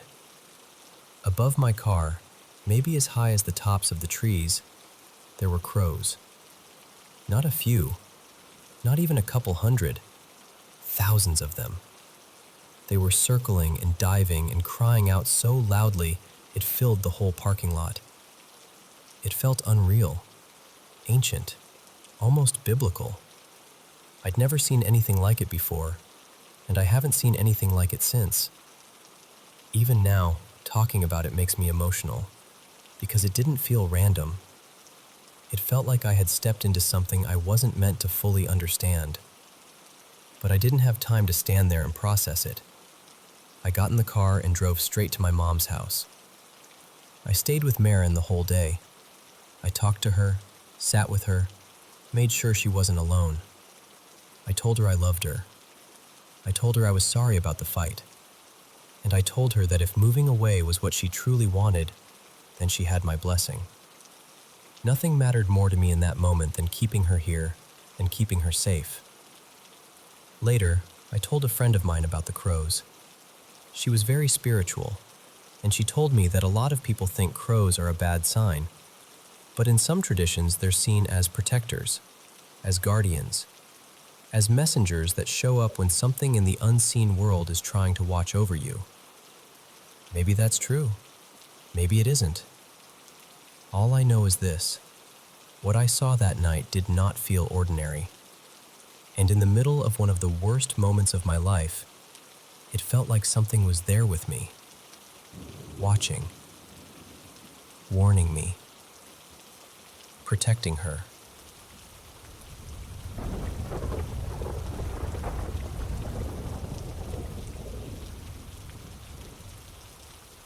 I'm sharing this because I've carried these experiences with me for years, and at some point, you start needing to say them out loud just to hear how they sound outside your own head.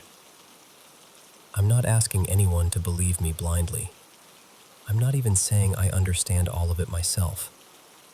I just know there have been moments in my life that never felt ordinary, and no matter how much time passes, they stay with me.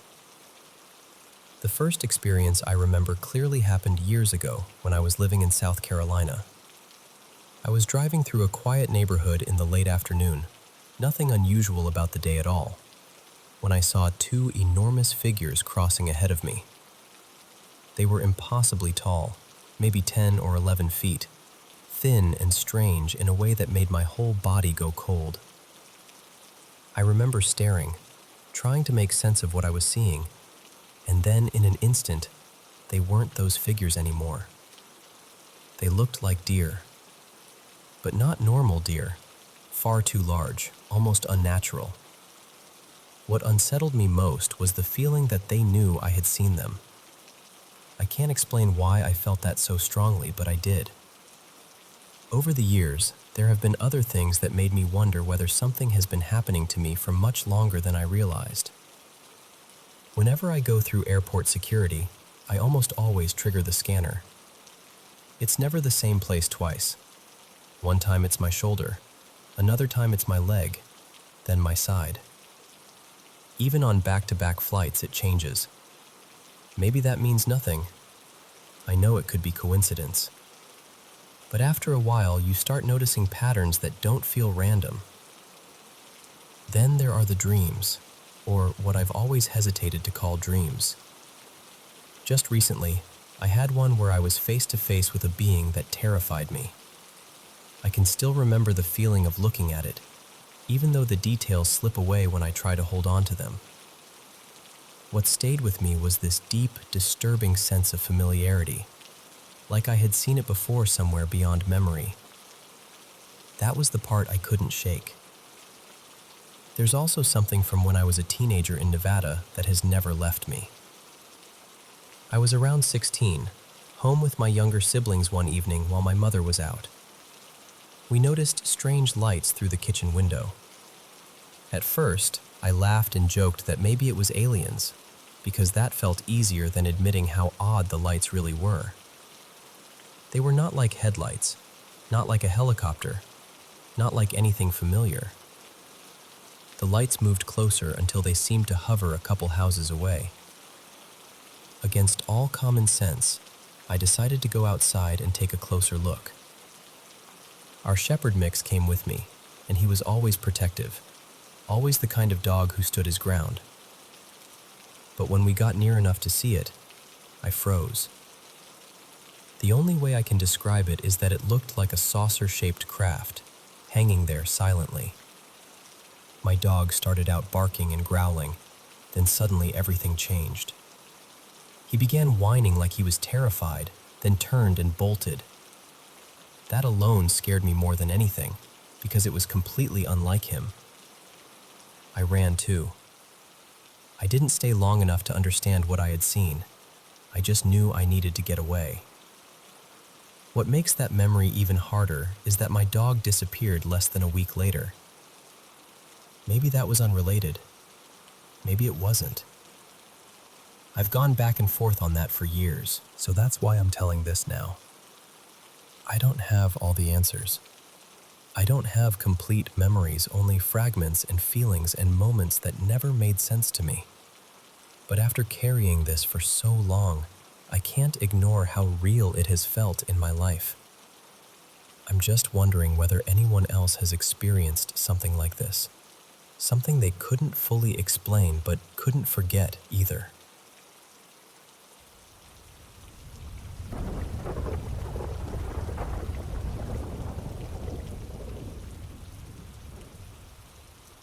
Hey, this has been on my mind a lot lately, and I can't really explain why. I just keep coming back to it. So I thought I'd tell you the story the way I've always heard it. This is something my mom, my aunts, and my uncles have all told me at different times over the years. What's strange is that the story never really changes. The details have always stayed almost exactly the same, and I guess that's why I believe it. My mom, I'll call her Marin, grew up on the Pine Ridge Reservation before moving to Rapid City when she was around 16. This would have been sometime in the early or maybe mid-1980s. Back then, she was dating a boy who still lived on the reservation. His father had recently gotten very sick with cancer, and he asked her to come with him to a Uwipi ceremony that was being held for his dad. Before she went, Marin told her own mother where she was headed, and her mom warned her not to go. She told her she wasn't ready for something like that she was too young and not grounded enough to understand what she might experience. But you know how teenagers are. Being told no just made her more determined, so she went anyway. Before the ceremony started, a bowl was passed around with a sacred stew in it. Marin took a bite without really asking questions. Then everyone settled in, and when the ceremony began, they were told, very clearly, to keep their eyes closed. At first, she listened, but only for a while. Partway through, curiosity got the better of her. She opened her eyes, just for a second, and that's when everything changed. She said she saw these glowing orbs moving through the room, some small, some larger, drifting and darting through the darkness. Not like anything she could explain, not like candlelight or reflections. She said they felt alive somehow. The second she saw them, panic hit her. She got up and ran out. Her boyfriend came after her and found her outside, shaken and crying. She told him what she'd seen. And not long after that, she found out what had been in the stew she'd eaten. Once she realized, she got sick and threw up. Later, when she got home, she was still crying. She told her mother everything that had happened, expecting comfort, I guess. But instead, her mom basically laughed and gave her the classic, "I told you so," and that was that. But according to my aunts and uncles, something about her changed after that night. They all say it. My mom herself believes it opened her up spiritually in some way. My dad has his own thoughts about it too. He always says that maybe that night explains why she became the person she is. I don't know exactly what happened in that room. I wasn't there. But when the same story gets told the same way for decades by different people, it sticks with you. And whatever it was, it definitely left a mark on her. So I guess, if there's anything to take from this, it's simple. When you're in a ceremony and the spiritual leader tells you to keep your eyes closed, keep them closed. Some things aren't meant to be seen before you're ready.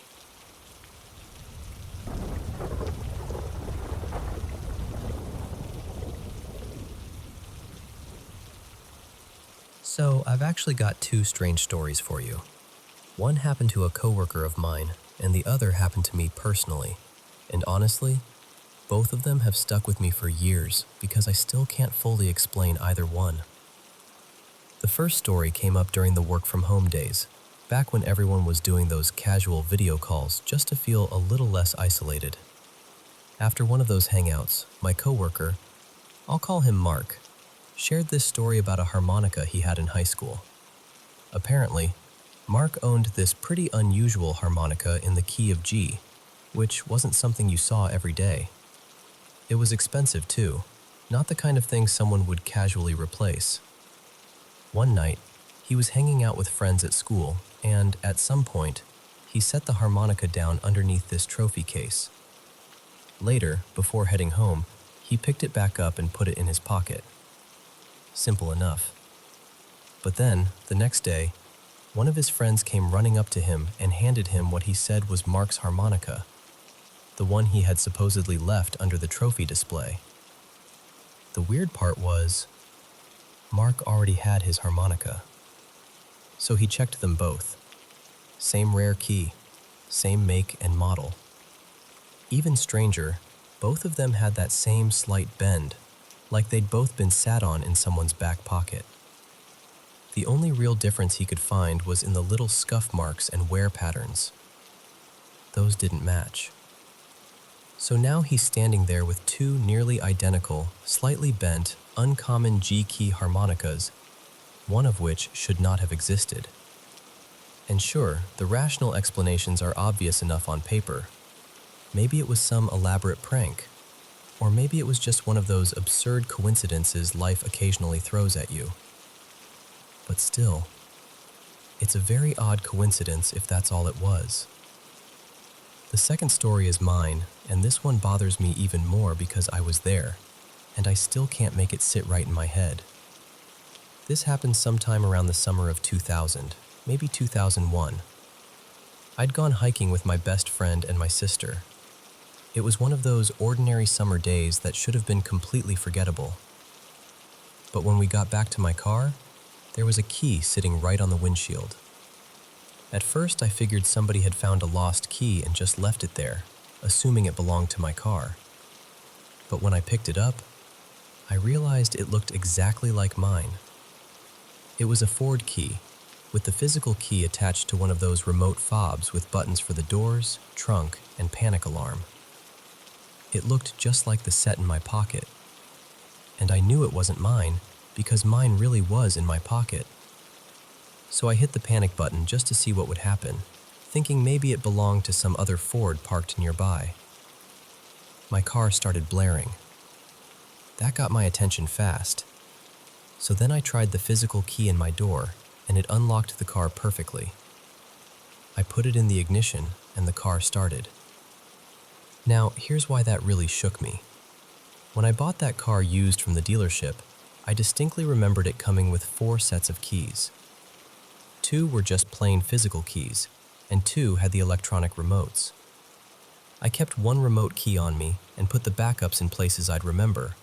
1 at work, 1 in a kitchen drawer, 1 in a bag I used a lot. The other remote key, as far as I knew, was safely at home. So where did the one on my windshield come from? It's a fun story. I don't actually believe that's what happened. But I'll admit, it's more entertaining than the other explanations. The rational ones are these. Either the key belonged to another Ford and just happened to match mine in every possible way, including the remote and ignition, which feels like a stretch. Or I somehow misremembered how many keys I got from the dealer, and there had actually been an extra one all along that fell out somewhere earlier and only turned up then. That's possible, I guess. But it doesn't feel right. And that's the part that has stayed with me. Not because I think anything supernatural happened necessarily, but because every explanation feels just a little incomplete. So yeah, 2 stories, both small, both ordinary in a way, and both just strange enough to leave behind that lingering feeling that something doesn't quite add up.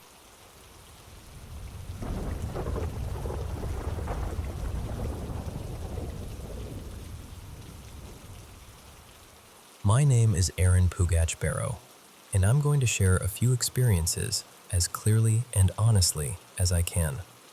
I'm not here to tell you what to think. I'm just telling you what happened as best as I remember it, and you can decide for yourself. The first thing happened around 5 in the evening, though I can't remember the exact date. I was in Odessa, Texas, and I noticed 2 lights in the sky that looked like stars at first, but something felt off about them. What caught my attention was that they stayed in the exact same place while the sun was going down. Normally, as the earth turns and the sky changes, stars appear to shift with everything else. These didn't. So I grabbed a pair of binoculars first, and then I looked through a telescope. I compared them to a normal star nearby. The real star looked exactly how you'd expect, just a bright little point of light. But these 2 lights looked different.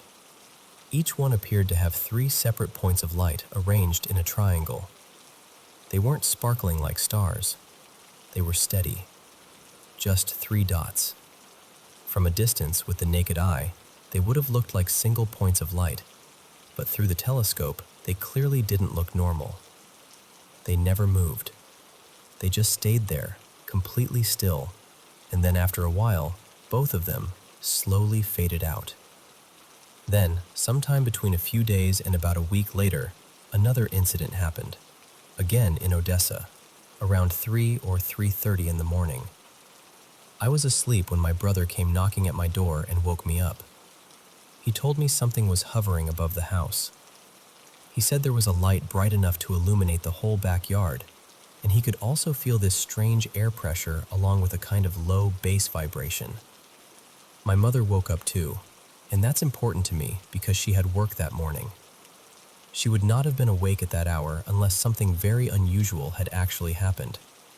She said she felt and noticed the same thing. She also saw part of a large circular shadow cast across the backyard fence, like something huge was above the house with the moon behind it. Then, as whatever it was began to move away, the light, the pressure, and the bass all stopped at once. After they told me what happened, I stayed up for maybe 15 minutes, and then I went back to sleep. Honestly, even now, that feels strange to me. That's not really how I am. I'm naturally more of a night person, and you'd think hearing that something unknown had just hovered over our house would have kept me awake. But for some reason, I just went back to bed. The next morning when I woke up, I noticed something on my right hand, around the knuckle area near my middle finger.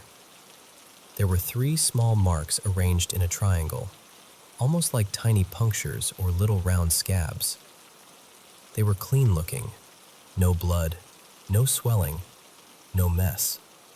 They stayed there for around a week and then disappeared. What's strange is that for the next 5 or 6 years, whenever hot water touched that exact spot, it would sting for just a second. Then one day, years later, that sensation simply stopped. It didn't fade gradually. It was just gone. We also checked into whether there had been any aircraft in the area. Planes, helicopters, anything that might explain what happened. And we were told there was nothing scheduled to be flying over that airspace at that time. Now, not everything I've experienced fits neatly into what people would call a UFO sighting. Some of it felt different. Maybe related, maybe not. I really don't know. At first, I thought maybe it came from the TV, but the TV was off.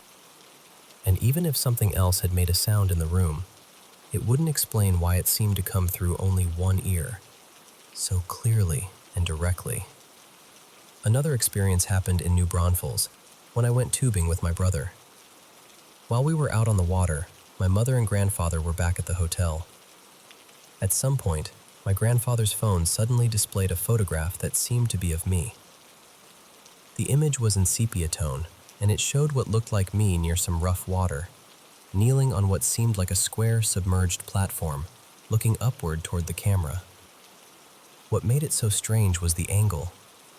It looked like the picture had been taken from above, maybe several yards overhead. And the way it appeared on his phone was unusual too. It filled the entire screen. It didn't look like a text message, and it didn't seem like an airdrop or a normal image notification. Then, just a few minutes later, when my mother wanted to see it too, the picture was completely gone. There was no trace of it anywhere. I always thought it was especially odd that the image was sepia-colored, almost like an old photograph. I've had other experiences too, things some people would probably call paranormal. Maybe they're connected, maybe they aren't. I can't say for sure. I only know they happened. And like a lot of people do when they're trying to make sense of unusual experiences, I eventually put together a short book called APB, and I worked with an artist to illustrate many of the things I saw and lived through.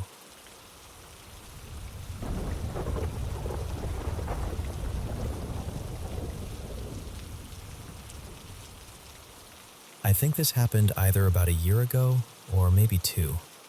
I honestly can't remember exactly, but I do know I had just turned 14. It was really late, probably around midnight or maybe closer to 1 in the morning. I was lying in bed, scrolling on my phone, just trying to keep myself entertained until I got tired enough to sleep. What felt strange was that I wasn't sleepy at all. Normally, I get tired pretty early, around 8 or 9 at night, but for some reason that night was completely different. After a while, the sleepiness finally started to hit me, so I put my phone down and decided to try to rest. I closed my eyes and just waited to drift off. Everything was calm and quiet. The only sounds I could hear were the wind outside, and every now and then, a dog barking somewhere in the distance. And then, all of a sudden, everything changed. Out of nowhere, my whole body tensed up. My heart started pounding so hard, and it felt like adrenaline just rushed through me for no reason. My mind was basically screaming that something was wrong. The strongest part of it was this awful feeling in the room, like there was some heavy, burning presence around me. It didn't make sense because my room itself was cool and still. I even had my light on because I sometimes get nervous with it off at night. But even with the light on, I felt this intense pressure, like something dangerous was there. It was the kind of fear that makes your body react before your mind can even catch up. I remember keeping my eyes shut really tight because it felt like whatever that presence was, it was moving slowly closer to me. I was completely frozen, just lying there, too scared to move. My hands were clenched up, and it felt like my heart had dropped straight into my stomach. I was terrified that if I moved at all, whatever it was would notice me. But somehow, I worked up the courage to open my eyes. I slowly lifted my head and looked toward the spot where I felt it the most, near my bedroom door. And there was nothing there. The second I realized that, I felt this huge wave of relief. But at the same time, I was still really shaken up by what had just happened. I tried to tell myself it was probably just my imagination, or maybe my senses were messing with me because I was tired. So I lay back down and tried to go to sleep again, but I still felt tense and uneasy for a long time after that. I still don't know what it was. Maybe it really was just my mind playing tricks on me. Maybe it was fear, stress, or something I can't explain. But it stuck with me, and I guess I just wanted to finally get it off my chest and tell someone. I'm still pretty clueless about the whole thing, but that's what happened to me.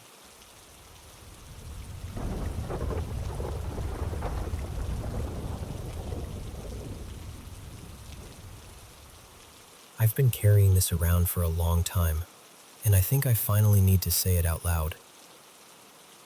It's been about 11 years now, and with everything happening in the world lately, I can't stop thinking about a string of dreams I had back then. The more I look at what's unfolding around us, the more I wonder if those dreams were trying to tell me something before I was ready to hear it.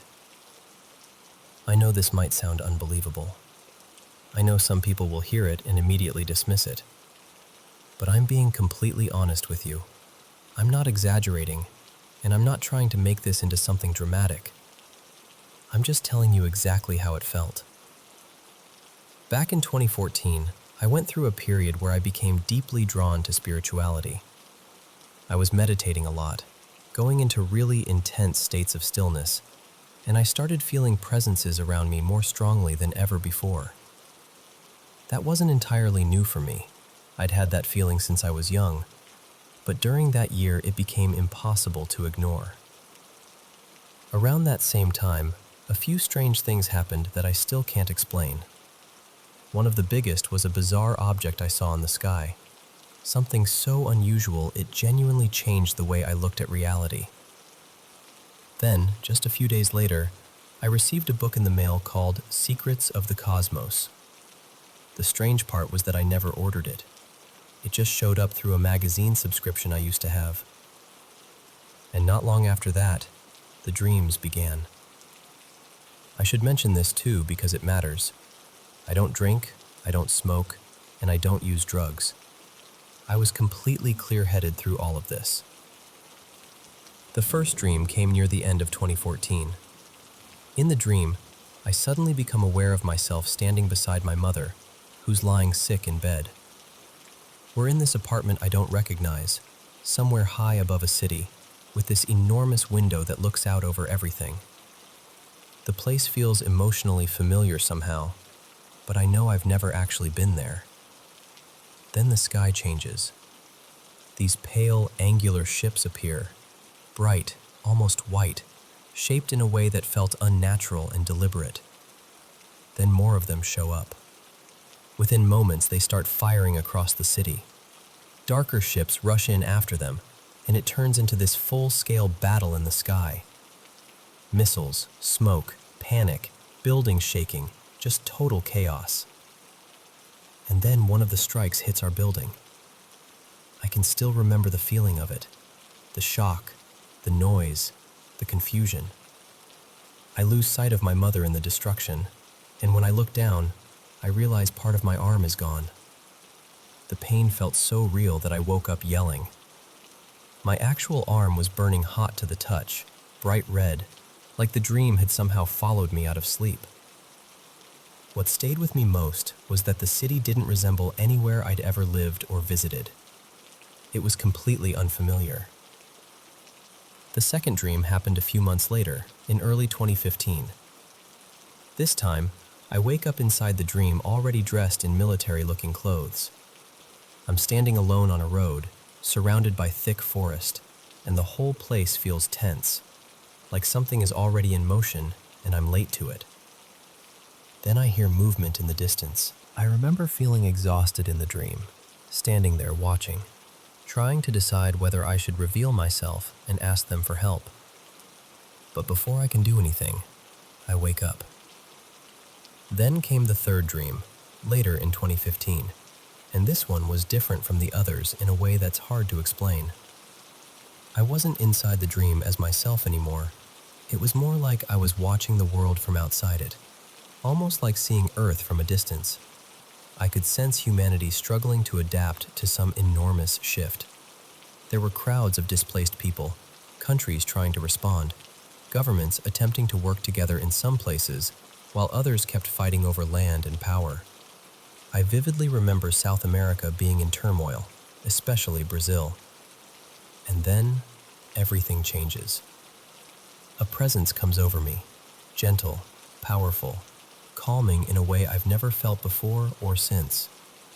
In front of me appears this glowing sphere, golden with hints of green, suspended in space. It was large, taller than a person, with a ring around its middle like a band orbiting it. And somehow, it felt alive. I looked at it and asked, why? I didn't hear words out loud, but I understood the response instantly. It said, humans, love. I remember saying back, I don't understand. And then it answered again, humans, love. Must remember where they began. When I woke up, I was crying. Not from fear this time, but from the sheer intensity of it. It felt sacred. That's the only word I have for it. Sacred, beautiful, and overwhelming. For years, I tried to put all of this behind me. But now, in 2025, those dreams have come rushing back. The wars, the new military technology, the strange things people keep talking about online and in the news, it's all stirred something in me. And two things in particular really shook me. First, I saw recent images of stealth bombers and felt this immediate jolt of recognition. They looked so much like the dark ships from that first dream that I just sat there staring. Then not long after, I came across a video about a mysterious sphere reported in Colombia. I have no idea whether that story is real or not, and I'm not claiming it is. But the resemblance to the glowing sphere from my third dream gave me chills. After those dreams, I pulled away from spirituality. I didn't want any part of it anymore. Everything had felt too vivid, too close, too real. It scared me. So I shut that door and tried to move on with my life. But maybe I've ignored it for long enough. Maybe this means nothing. Maybe they were only dreams shaped by fear, emotion, and things I couldn't yet understand. That's possible.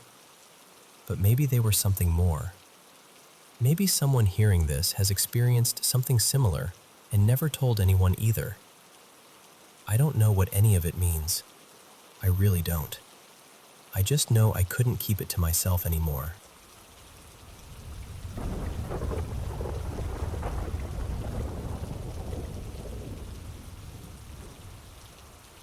So, this happened when I was around 10 or 11, back in the middle of summer. You know how it is at that age. You spend all day outside, wandering around with your friends, cutting through neighborhoods, poking around in the woods. just looking for something to do.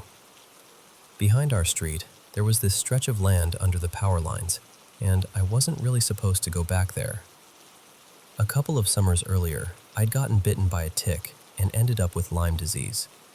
It scared my parents pretty badly, and honestly, it scared me too. After that, they were a lot stricter about where I could go, especially anywhere with tall grass or thick woods. One afternoon, I was out walking with two neighborhood friends, and one of them suggested we head into the power line trail and explore a little. We turned off the road and started into the woods, but almost right away, I felt nervous. I remember hesitating and telling them I probably shouldn't go any farther because I'd get in trouble if my parents found out. They basically shrugged and told me I could stay behind if I wanted. Then they just kept walking. So there I was, standing by myself in the woods, not too far from the road, with my friends disappearing farther ahead. At first, everything still felt normal. Quiet summer afternoon, bright daylight, nothing unusual. Then, I started hearing music. It sounded faint at first, kind of like an old radio with bad reception, static mixed in with this strange instrumental tune I didn't recognize. It wasn't like the pop music that was everywhere back then. It was repetitive, eerie, almost hypnotic. I remember trying to explain it away immediately. I thought maybe it was coming from a car passing on the road, but the sound didn't move. That's what made my stomach drop. If it had been a car, the music would have shifted and faded as it drove by. This didn't. It just stayed there, like there was a radio hidden somewhere in the woods, just out of sight. And then, over the music, I heard children laughing. That was the moment everything changed. The laughter started softly, then grew louder within seconds. I turned around, scanning everywhere I could. There was nothing there, just brush, trees, the road behind me, and the power line clearing farther out. I couldn't even see my friends anymore, though I knew they weren't that far ahead. Then, I heard a woman's voice. I can still remember how wrong it felt. It didn't seem like it was coming from one direction. It felt like it was all around me at once, like it was in the air, or somehow inside my head. And she was calling to me in this sickly sweet, unsettling tone, saying something like, "Come here, sweetheart. Come closer." It was the kind of voice that sounds gentle on the surface, but every part of you knows it isn't safe. I stood there frozen, trying to convince myself I was imagining it. I kept looking around, desperate to find some actual person, some speaker, anything that would make it make sense. But there was nothing. No woman, no radio, no kids, nothing.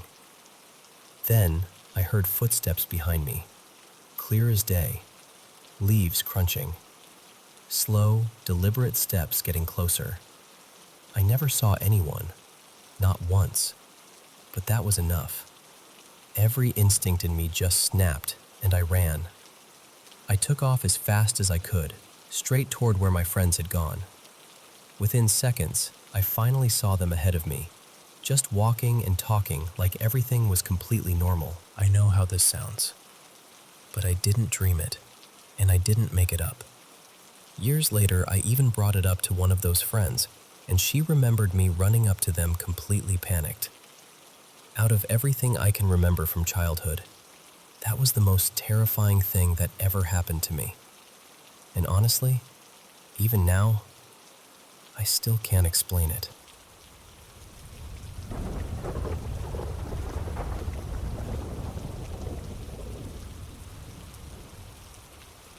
Okay, so I'll try to tell this as clearly as I can, because even now, it still makes me. A few nights ago, my husband and I were staying at his parents' house to watch their dogs while they were away. I've never been great at sleeping anywhere unfamiliar, so by around 4 in the morning, I was completely awake. My husband was asleep in the guest room, the dogs were passed out too, and I was the only one up. Their backyard is beautiful, honestly. It's got this neat landscaped lawn, and then farther out it gives way to these thicker patches of trees and brush along the sides and at the back. During the day, it looks peaceful. At that hour, though, it felt very different. I was sitting in the living room with a blanket, half watching some late-night rerun and drinking coffee. The room has these big glass doors that open straight out onto the yard, and the couch faces right toward them. No curtains, no blinds, nothing. Just dark glass and the garden beyond it.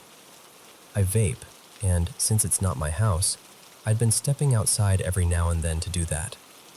So at one point, I got up, walked over to the sliding door, and right before I reached for the handle, I noticed something out there. About halfway down the yard, off to the left near the trees, there was something. At first, I honestly told myself it was probably just a weird patch of shadow, or maybe my eyes playing tricks on me. But I froze. Every instinct in me said, no, don't open that door. I grew up in a place where you learn very quickly not to ignore that kind of feeling. So when that inner alarm goes off for me, I listen.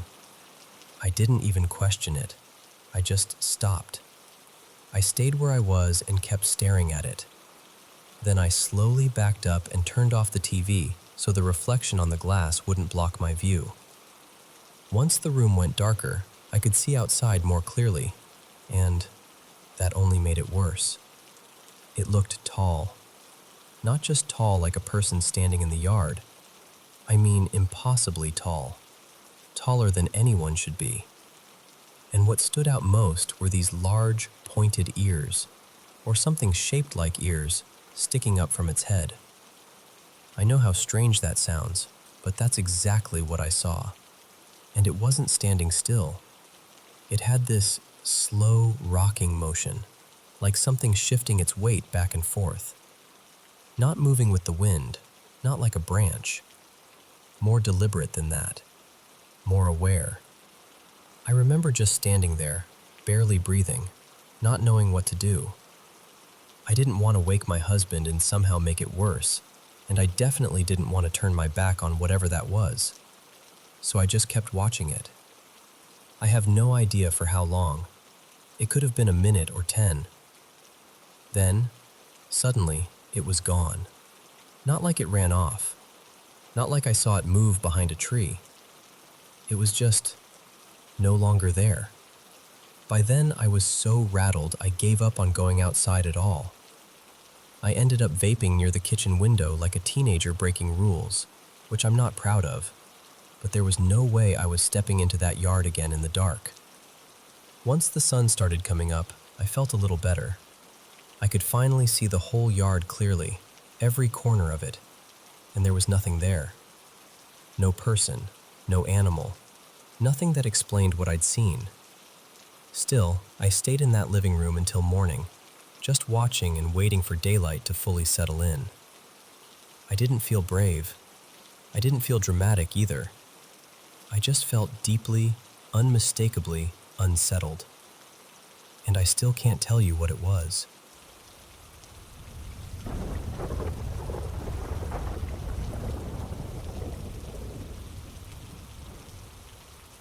So it's been well over a year since the post I'm following up on, and honestly, a lot more happened after that than I ever expected. I'm just going to tell it the way it unfolded for me, like chapters, because that's the only way it makes sense in my head. At first, after that phone call I mentioned before, I remember searching everywhere for local reports about a fire. I was sure something had happened, something real enough that somebody would have written about it. But there was nothing. No article, no mention on the news, nothing at all. I told my friend Jame about it, and after that I tried to move on with my life, or at least pretend I could. But whatever was going on didn't stop. The haunting part of it kept building. At first it was voices at night, which was already bad enough, but that actually became the least worrying thing. Back then, I'd been doing kickboxing for a few months, and I was stubborn enough to think that if something was in my house, I'd square up to it like that would solve anything. I'd get up, go room to room, hands up, heart pounding, trying to act brave.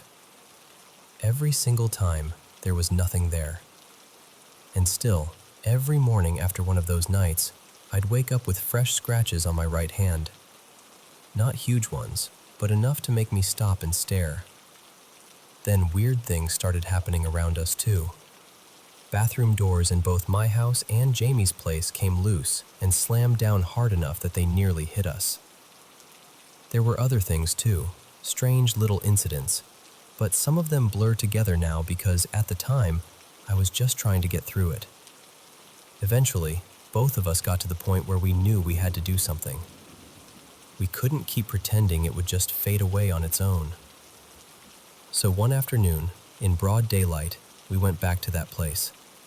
We brought gloves, masks, and a shovel because we were finally ready to dig up more of whatever had been buried there. At that point, I remember thinking legal trouble would still be easier to deal with than whatever this was. This time, digging was almost too easy. And the smell. God, the smell was just as strong as the first time, maybe even worse. Months had passed, and it still hit like something fresh and rotten. There was an old coat wrapped around whatever had been hidden there, and right away I could tell it was too small to be an adult. That's when my mind went somewhere dark. Around those hills, people always talk about rituals, curses, old black magic stories. Usually I'd roll my eyes at that kind of thing, but standing there with that smell in my face, I wasn't laughing. I picked up the coat and let whatever was inside drop onto the ground. It was wrapped in cloth, so I tore it open with my hand, and inside was a rabbit carcass. It didn't look nearly as bad as it smelled, which somehow made it even worse. I remember just staring at it thinking, that's it? That's what all of this was tied to? We convinced ourselves that once it was uncovered, once the secret of it was out in the open, maybe it would lose whatever power it had. Maybe that was the end of it. And for a little while, it actually was quiet. Then out of nowhere, this random Instagram account started sending me horror reels.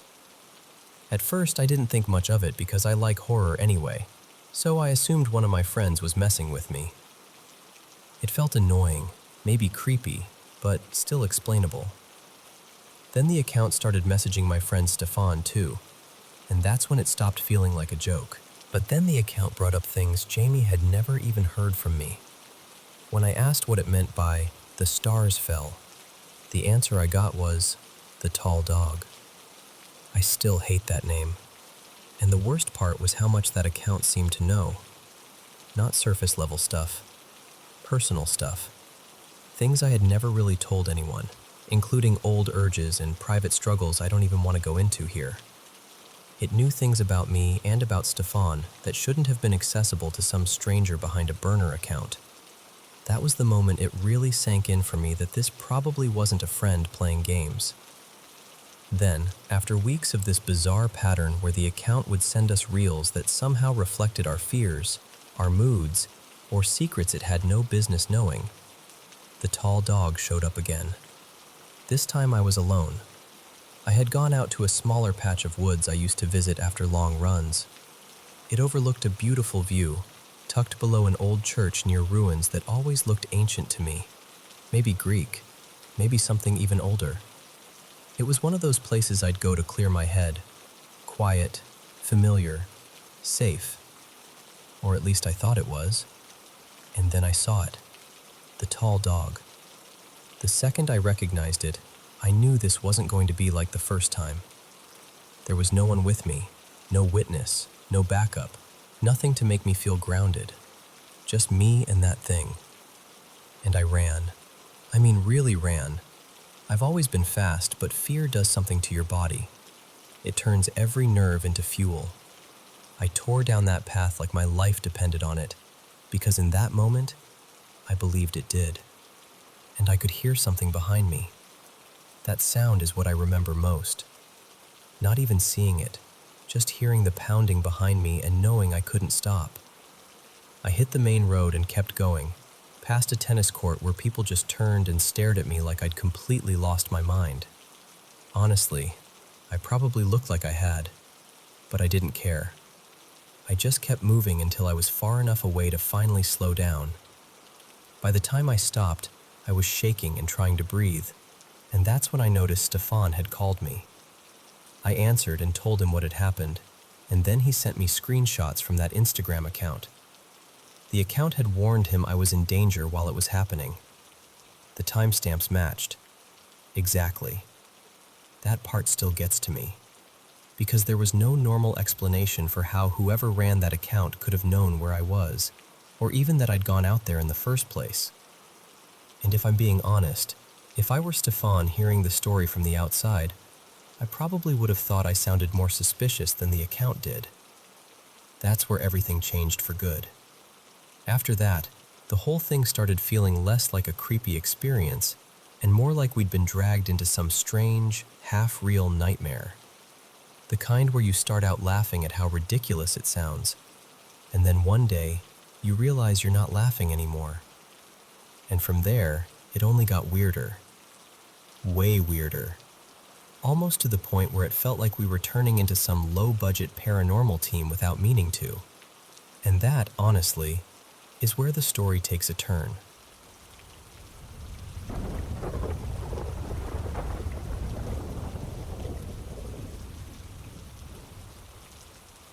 You know, I've had a few strange experiences over the years, and only recently did I notice they all had one thing in common somehow. Every single one involved an older person. I don't know what that means, or if it means anything at all, but once that thought hit me, all those memories came rushing back. One of the first ones happened when I was driving home after a late shift at a sports bar where I worked. It was the kind of place that stayed open extra late for fight nights and big games, so I was heading home somewhere around 2:30, maybe closer to 3 in the morning. On my usual route, I always passed this retirement home that had been under construction for months. I'd seen it over and over again, dark and empty every time. But that night was different. As I drove by, the parking lot was absolutely packed with people. I mean, completely full, shoulder to shoulder, just covered in elderly people standing there. What really got me was how still they all were. Nobody was talking. Nobody was moving around. And I didn't see any cars either, which made it even stranger. It was just row after row of older people standing there in silence. I remember trying to talk myself out of being creeped out. I thought maybe an alarm had gone off. Maybe they'd evacuated the building for some reason. That would have made sense, except when I passed by again a day or two later, the place was still under construction, still not open. And when I asked around, people told me nobody had even moved in yet. That one stuck with me. Then there was the phone incident. I was at a friend's place one night, hanging out with a few people, and I realized my phone was gone. I'd had it just minutes earlier because I'd used it to look up something about the movie we were watching. Then suddenly, it had vanished. We all searched for it together, calling it over and over, checking the couch, under chairs, in the kitchen, everywhere. There were 5 of us looking, and nobody found a thing. Nobody even heard it ring. Eventually, I gave up and drove home. I took the exact same roads I'd taken to get there, and I even drove slowly, scanning the street like somehow the phone might be lying in the road.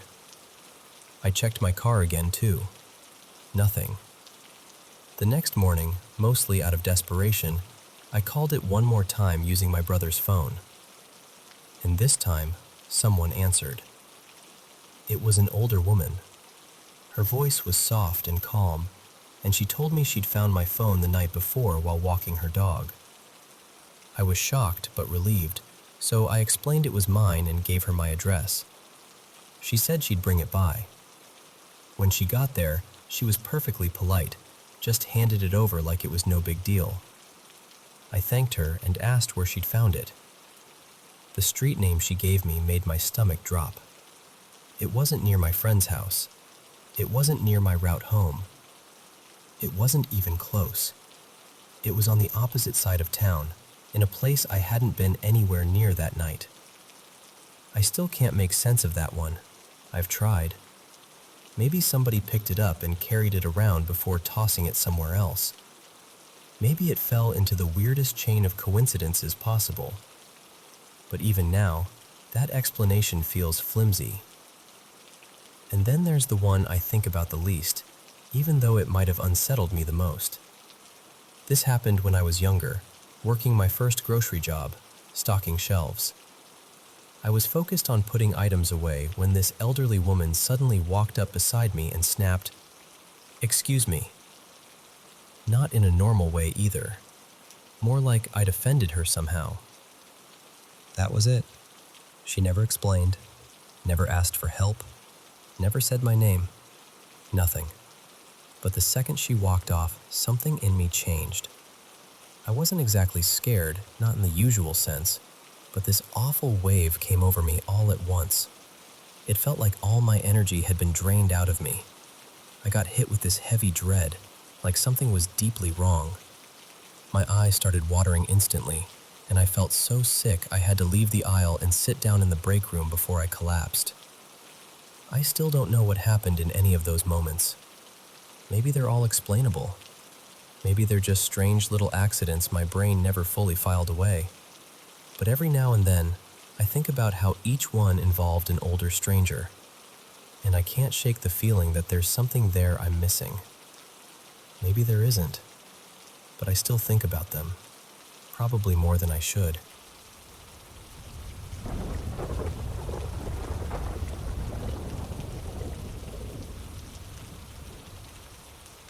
You know, back in 2017, I finally took this week-long trip to Ireland, which felt deeply personal because so much of my ancestry traces back there. I was excited from the moment I arrived, and within just a few days, I'd already made my way to places like Newgrange and the Hill of Tara. It felt like I was walking straight into something ancient. At the Hill of Tara, I had one of the strangest encounters of the whole trip. I met this older man named Taryn, or at least that's what he introduced himself as, who claimed he was the last appointed king of Tara. He was living out of an old van parked beside the hill, spending his days talking to visitors and telling his story. Honestly, he didn't seem unwell or confused. He had this calm, steady presence about him, and even now, I still feel inclined to believe he believed what he was saying. That evening, I ended up joining him and a few other travelers for what I can only describe as a very improvised little seance around a fire. There were spoken blessings, odd offerings, drinks being passed around, a bit of dancing, a bit of smoke in the air. Nothing threatening, just a little messy and theatrical, I guess. It wasn't quite the deeply mystical experience you might imagine, but it was memorable all the same. The one thing that really stuck with me happened in the middle of it. One of the women suddenly told everyone to stop because she said she could see a golden light somewhere behind my left shoulder, out in the brush. We all paused and looked, but none of us could actually spot anything. After a minute or two, we shrugged it off and carried on with the night. We camped below the hill after that, tucked away in the thickets where we wouldn't attract attention. I'd actually picked the spot first, and the others drifted in later. Nothing else unusual happened, and by morning, we all just quietly went our separate ways. A little later in the trip, I was heading north toward Portrush. Before that, I'd passed through a small town tied to actress Michelle Fairley's family, and by pure chance, I wandered into an old pub connected to them. It was one of those places that felt instantly warm and familiar, even though it was nearly empty. There was just one woman working there, and she was kind as could be. I would have loved to stay longer, but it was getting late, and I still had a bus to catch. By the time I got to the coast, it was already evening. I'd been thinking I might try camping near one of the caves around Giant's Causeway, because locals had told me stories and made it sound possible. But once I got off the bus, I realized I had absolutely no idea where I was in relation to any of that. So I asked the driver where someone might pitch a tent without causing trouble, and he suggested the grassy dunes by the shore. He said nobody would bother me there. So that's where I went. The wind was strong that night, really tearing across the coast, and I walked through tall grass for a while before I found this tiny little hollow in the dunes. It was almost unbelievably perfect, just enough room for me and my tent, like it had been waiting there. It was shallow, but deep enough to block the wind if I crouched down, and my tent sat just low enough that the gusts mostly passed over it instead of slamming into it. I felt ridiculously pleased with myself for finding it, so after setting my things inside the tent, I went around to the sheltered side, lay back low in the grass out of the wind, and took a photo. I was still wearing my headlamp, which lit up the tent pretty well, though it completely washed out the sea behind it. When I looked at the image, though, I noticed something immediately. There was a small green-gold light hanging directly above my tent. I just stared at it. There were ship lights way out on the horizon, sure, but this was different. It wasn't in the right place, and it wasn't the right color.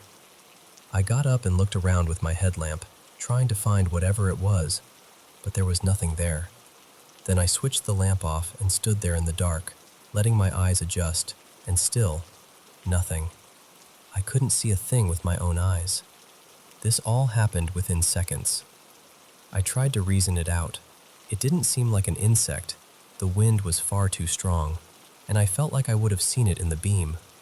A bird made even less sense. So the only thing I could think to do was take more photos. And the light kept showing up. Not in the same place every time either. In the images, it seemed to move around, drifting above the tent, shifting from one side to the other, almost circling. I took as many pictures as I could, one after another, until finally, it just stopped appearing.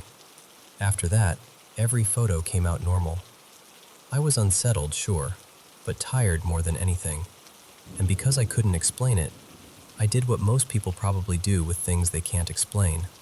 I pushed it aside and went to sleep. When I woke up at dawn, I felt oddly energized. I started packing up. My setup was always tight in a tent that small. Boots outside under the fly, pack inside, everything arranged carefully. My phone, though, I hadn't tucked into a side pocket. I'd left it resting on top of my backpack overnight, and when I picked it up that morning, I found the screen had been freshly cracked. Not just scratched, cracked hard, right near the top center, around the speaker and sensor area. I was stunned. This phone had been brand new. I'd never dropped it, never fallen with it, hadn't mishandled it once on the trip. And the ground beneath me had been nothing but soft grass and sand. No stones, no sticks, nothing that could have done that. What really got me was how fresh the damage looked. There were tiny fragments still sitting on the surface of the phone and on my bag, like whatever had happened right there during the night. I know how this sounds. I do. But I've never really shaken the feeling that I may have disturbed something out there. Personally, I've always leaned more toward calling it a fairy than a will-o'-the-wisp, mostly because of the whole chain of events. The strange gathering at Terra, the golden light someone claimed to see behind me, then this glowing thing appearing over my tent, and finally, the cracked phone in the morning. Maybe there's some perfectly ordinary explanation. Maybe one day technology will be able to tell us exactly what kind of light I photographed that night. But until then, all I really have is the story. And to be honest, I still don't know what to make of it.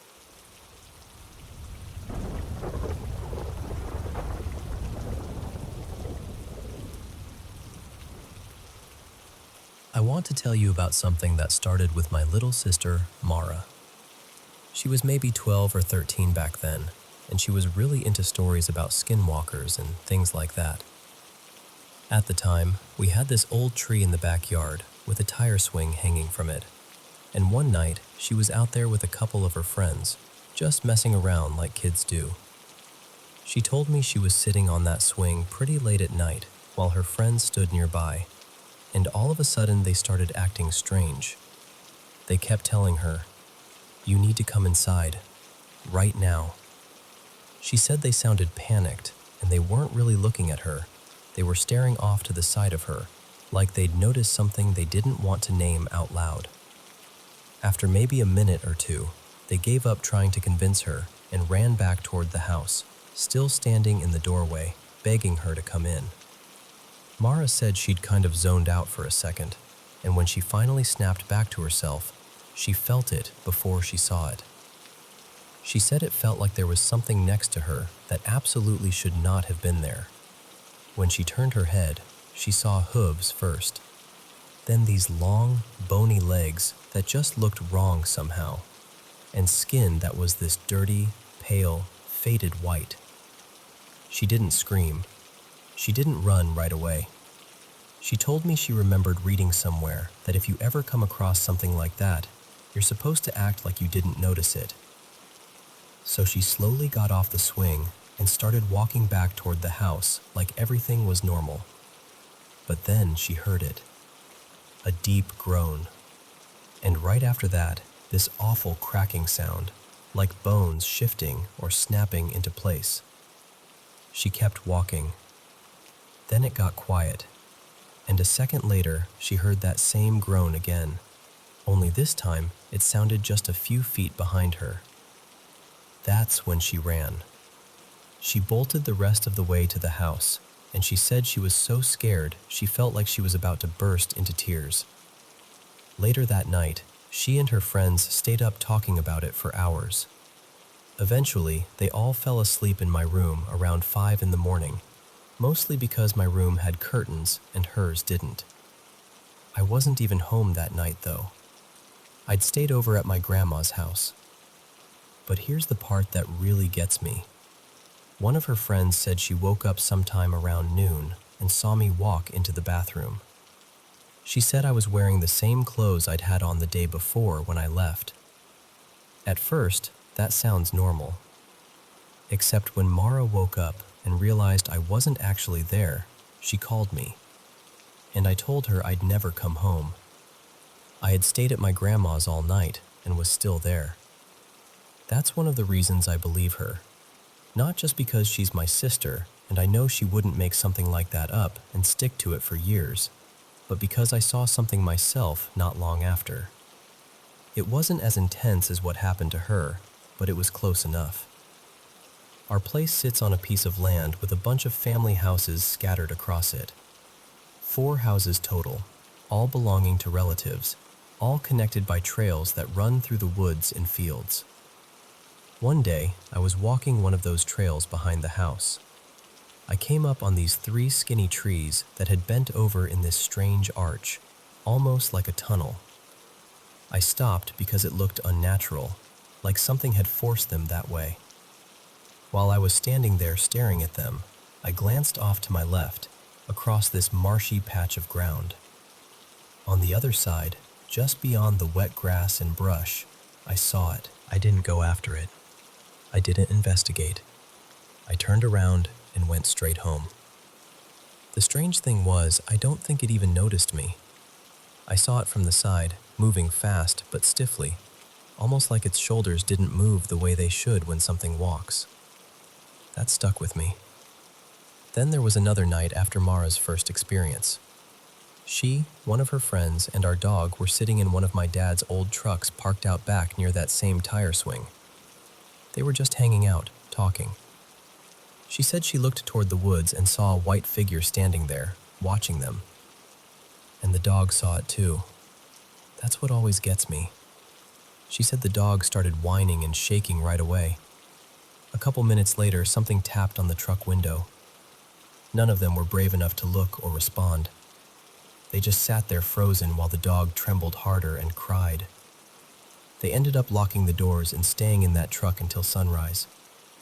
Those are the only times anyone ever really saw it clearly, but there have been other things. Every now and then there'd be tapping at the windows.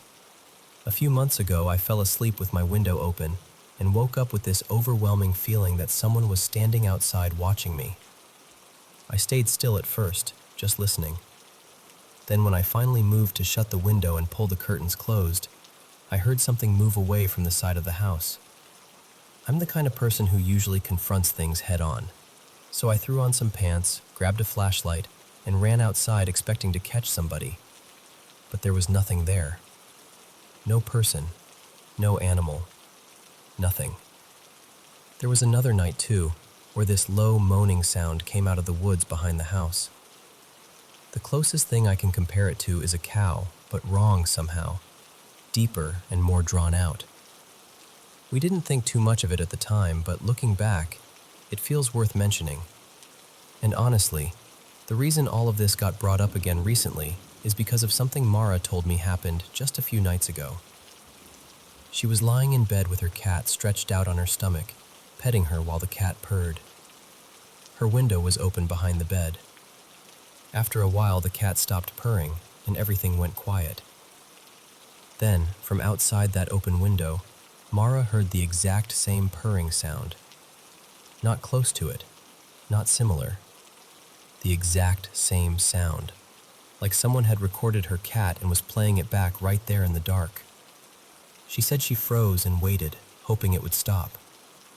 After a few minutes, she finally reached behind her and shut the window. And that was it. That's the whole story. I can't prove what any of us saw or heard. I just know my sister has never changed her story. I know what I saw in those woods. And I know there have been too many strange moments around that house for me to brush it all off completely. Maybe there's an explanation for every single part of it. I honestly hope there is. But even now, when I think about that tire swing and those woods behind the house, I still get that same uneasy feeling. Like maybe something was there. And maybe it still is.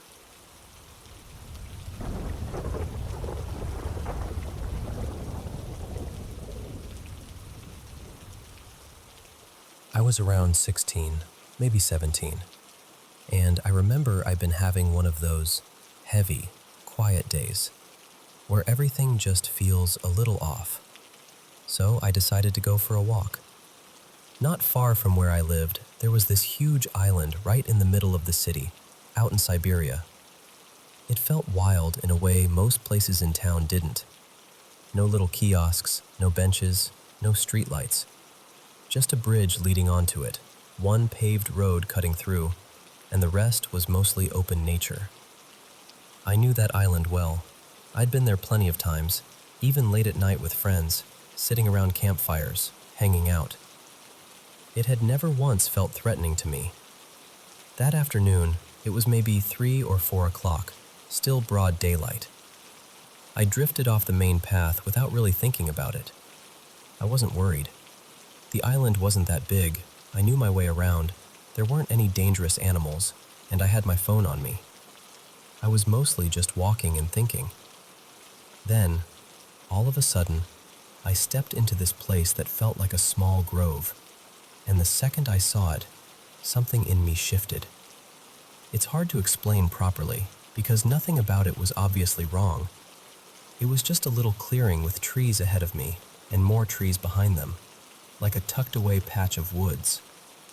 Actually, if you'd looked at it casually, you might have even called it beautiful. But that was part of what felt so strange. It was too beautiful, too neat, too perfect. And the trees, I didn't recognize them. That's what really got me. I knew that island. I'd been all over it. But I had never seen trees like those anywhere there before. The whole place felt wrong in this very subtle but overwhelming way, like it had been placed there by mistake. Like it belonged in some illustration from a storybook, not on that island. It didn't feel natural at all. It felt staged.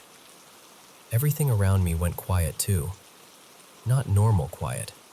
More like the kind of silence that makes you suddenly aware of yourself standing in it. Like time had paused for a moment. I didn't feel terror exactly. It wasn't that kind of fear. It was more this intense, undeniable feeling that I was somewhere I wasn't supposed to be. Like I had wandered into a space that didn't quite belong to the world around it. I don't usually jump to paranormal explanations. Even then, I tried to reason with myself. I remember thinking, "Come on, Mila, don't be ridiculous. It's just a cluster of trees. You're letting your imagination get to you." So I tried to keep walking. I took maybe 2 steps, and then I turned around almost instantly, like something in me had already decided before my mind caught up. It was this full-body no.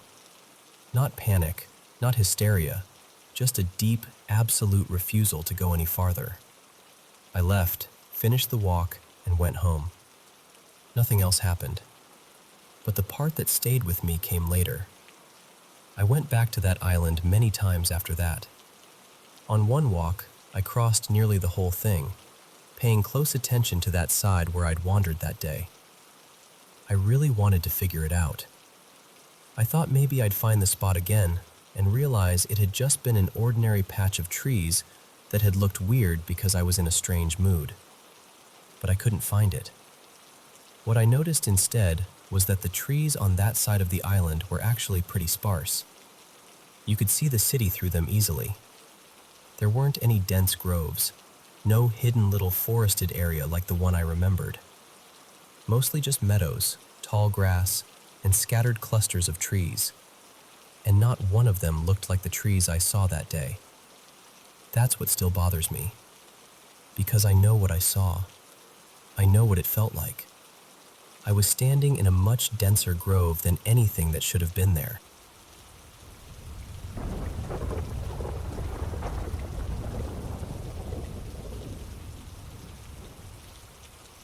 A little while ago, I was driving home late at night after a long road trip with my then partner. I had just dropped him off, and I was making my way back alone, tired and ready to be home. As I got closer to a junction I knew well, I noticed the car in front of me starting to slow down.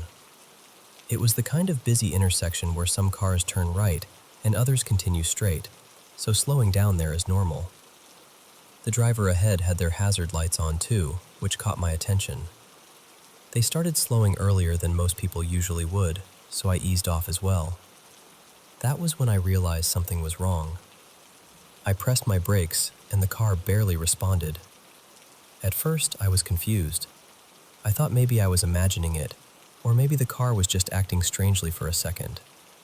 But when I tried again, it became clear. My brakes were failing. I remember this wave of fear coming over me, but I had to stay focused. I kept the car moving slowly, trying not to panic. Then the driver ahead of me switched their hazard lights on again, almost at the exact moment I needed to start slowing down. And somehow, that kept happening. What still amazes me is that the road was unusually empty that night, even that junction, which is normally so busy. The car in front of me had open road ahead, yet the driver continued at this careful, steady pace, as though they were guiding me. Every time I needed to slow down, those hazard lights came on. Every single time. And that car stayed ahead of me for much longer than you would expect, almost like it had appeared just for me. In that moment, I felt deep in my spirit that I was not alone. All my life, I had heard people speak about guardian angels, but that night, I truly felt I had encountered one. I believe with all my heart that God sent help to me through that vehicle, through that unseen kindness, through that perfectly timed protection. When I finally made it home safely, I was completely overwhelmed. I went straight to bed, still trying to process what had happened. But deep down, I knew it had been more than coincidence. It was spiritual. It was divine. And ever since then, I feel like I've continued to see God's hand in my life. Unexpected blessings, open doors, gifts I never saw coming, favor in my work. Miracle after miracle. The reason I'm sharing this is because not long before that night, I had prayed and promised God that if He showed up for me, I would give Him glory publicly. So today, that's exactly what I'm doing. Father God, thank you for protecting me. Thank you for covering me, guiding me, and reminding me that your hand is upon my life. Thank you for your grace, your favor, and your mercy. I pray that you continue to shine on me and lead me into all you have prepared for me. Let me be a vessel for your glory. In my career, Bring me breakthroughs greater than anything I have imagined. Bless the work of my hands. Provide for me in abundance, enough to pay every bill, settle every debt, move into a beautiful home, and live well while also being able to bless others. Lord, let my business attract the right clients, the kind who value what I carry and pay well for it. Provide for every need: office rent, staff salaries, daily operations, and growth beyond what I can currently see. Make a way for expansion into the new territory that has opened up to me again this quarter. All glory and honor belong to you, Almighty God.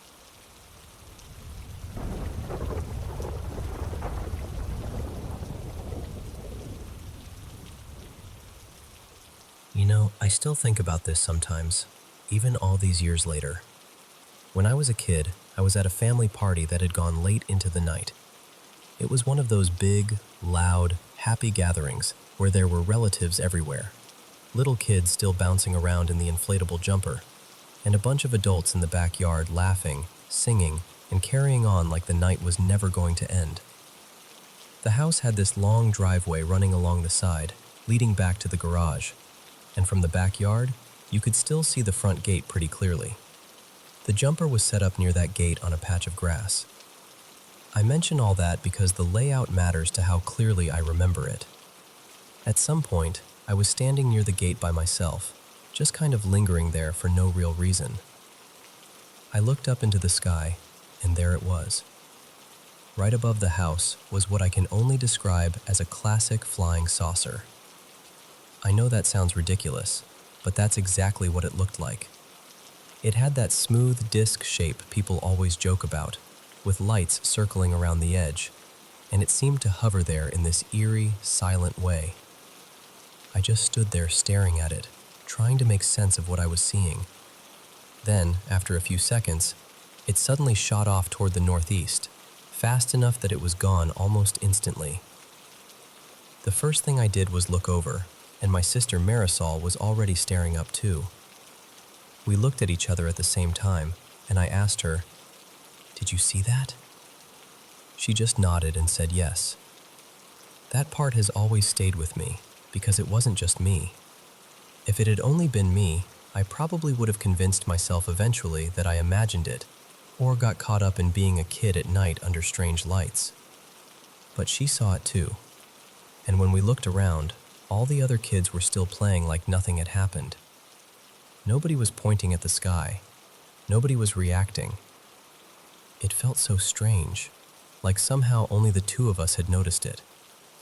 After that, we went around asking people if they'd seen anything. I remember asking my mom, and she brushed it off immediately, the way parents do when they think kids are just making up another wild story. Nobody seemed interested, and nobody else claimed to have seen it. And because we were kids, Marisol and I did what kids do. We started turning it into a story.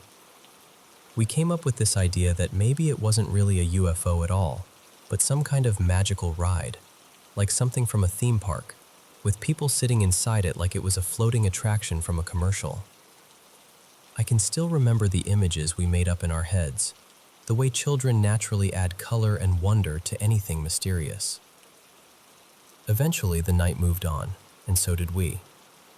Then years later, the memory came back to me out of nowhere, and I asked Marisol if she remembered it. The second I brought it up, her eyes got wide. She remembered it too. Not vaguely, not in that uncertain, dreamlike way where someone says, maybe, sort of. She remembered looking up, seeing the object, noticing nobody else reacting, and even the silly story we made up afterward. The only difference was that she didn't clearly remember the way it shot off at the end, while I still do. But the main thing, the part that matters, was the same for both of us. That's what unsettles me. So I keep coming back to the same question. What did we actually see? Was there some ordinary explanation we just didn't understand as kids? Some light, some aircraft, some angle that made it look impossible? Was it the kind of thing where two children, standing in the same place and already primed by the mood of the night, interpreted something strange in the exact same way? Or was it really something neither of us could explain? I honestly don't know. What I do know is that it happened, or at least it happened to us in a way that felt completely real. We both saw something. We both carried it for years. And when we finally talked about it again, it was still there, waiting for us, as vivid and unsettling as ever.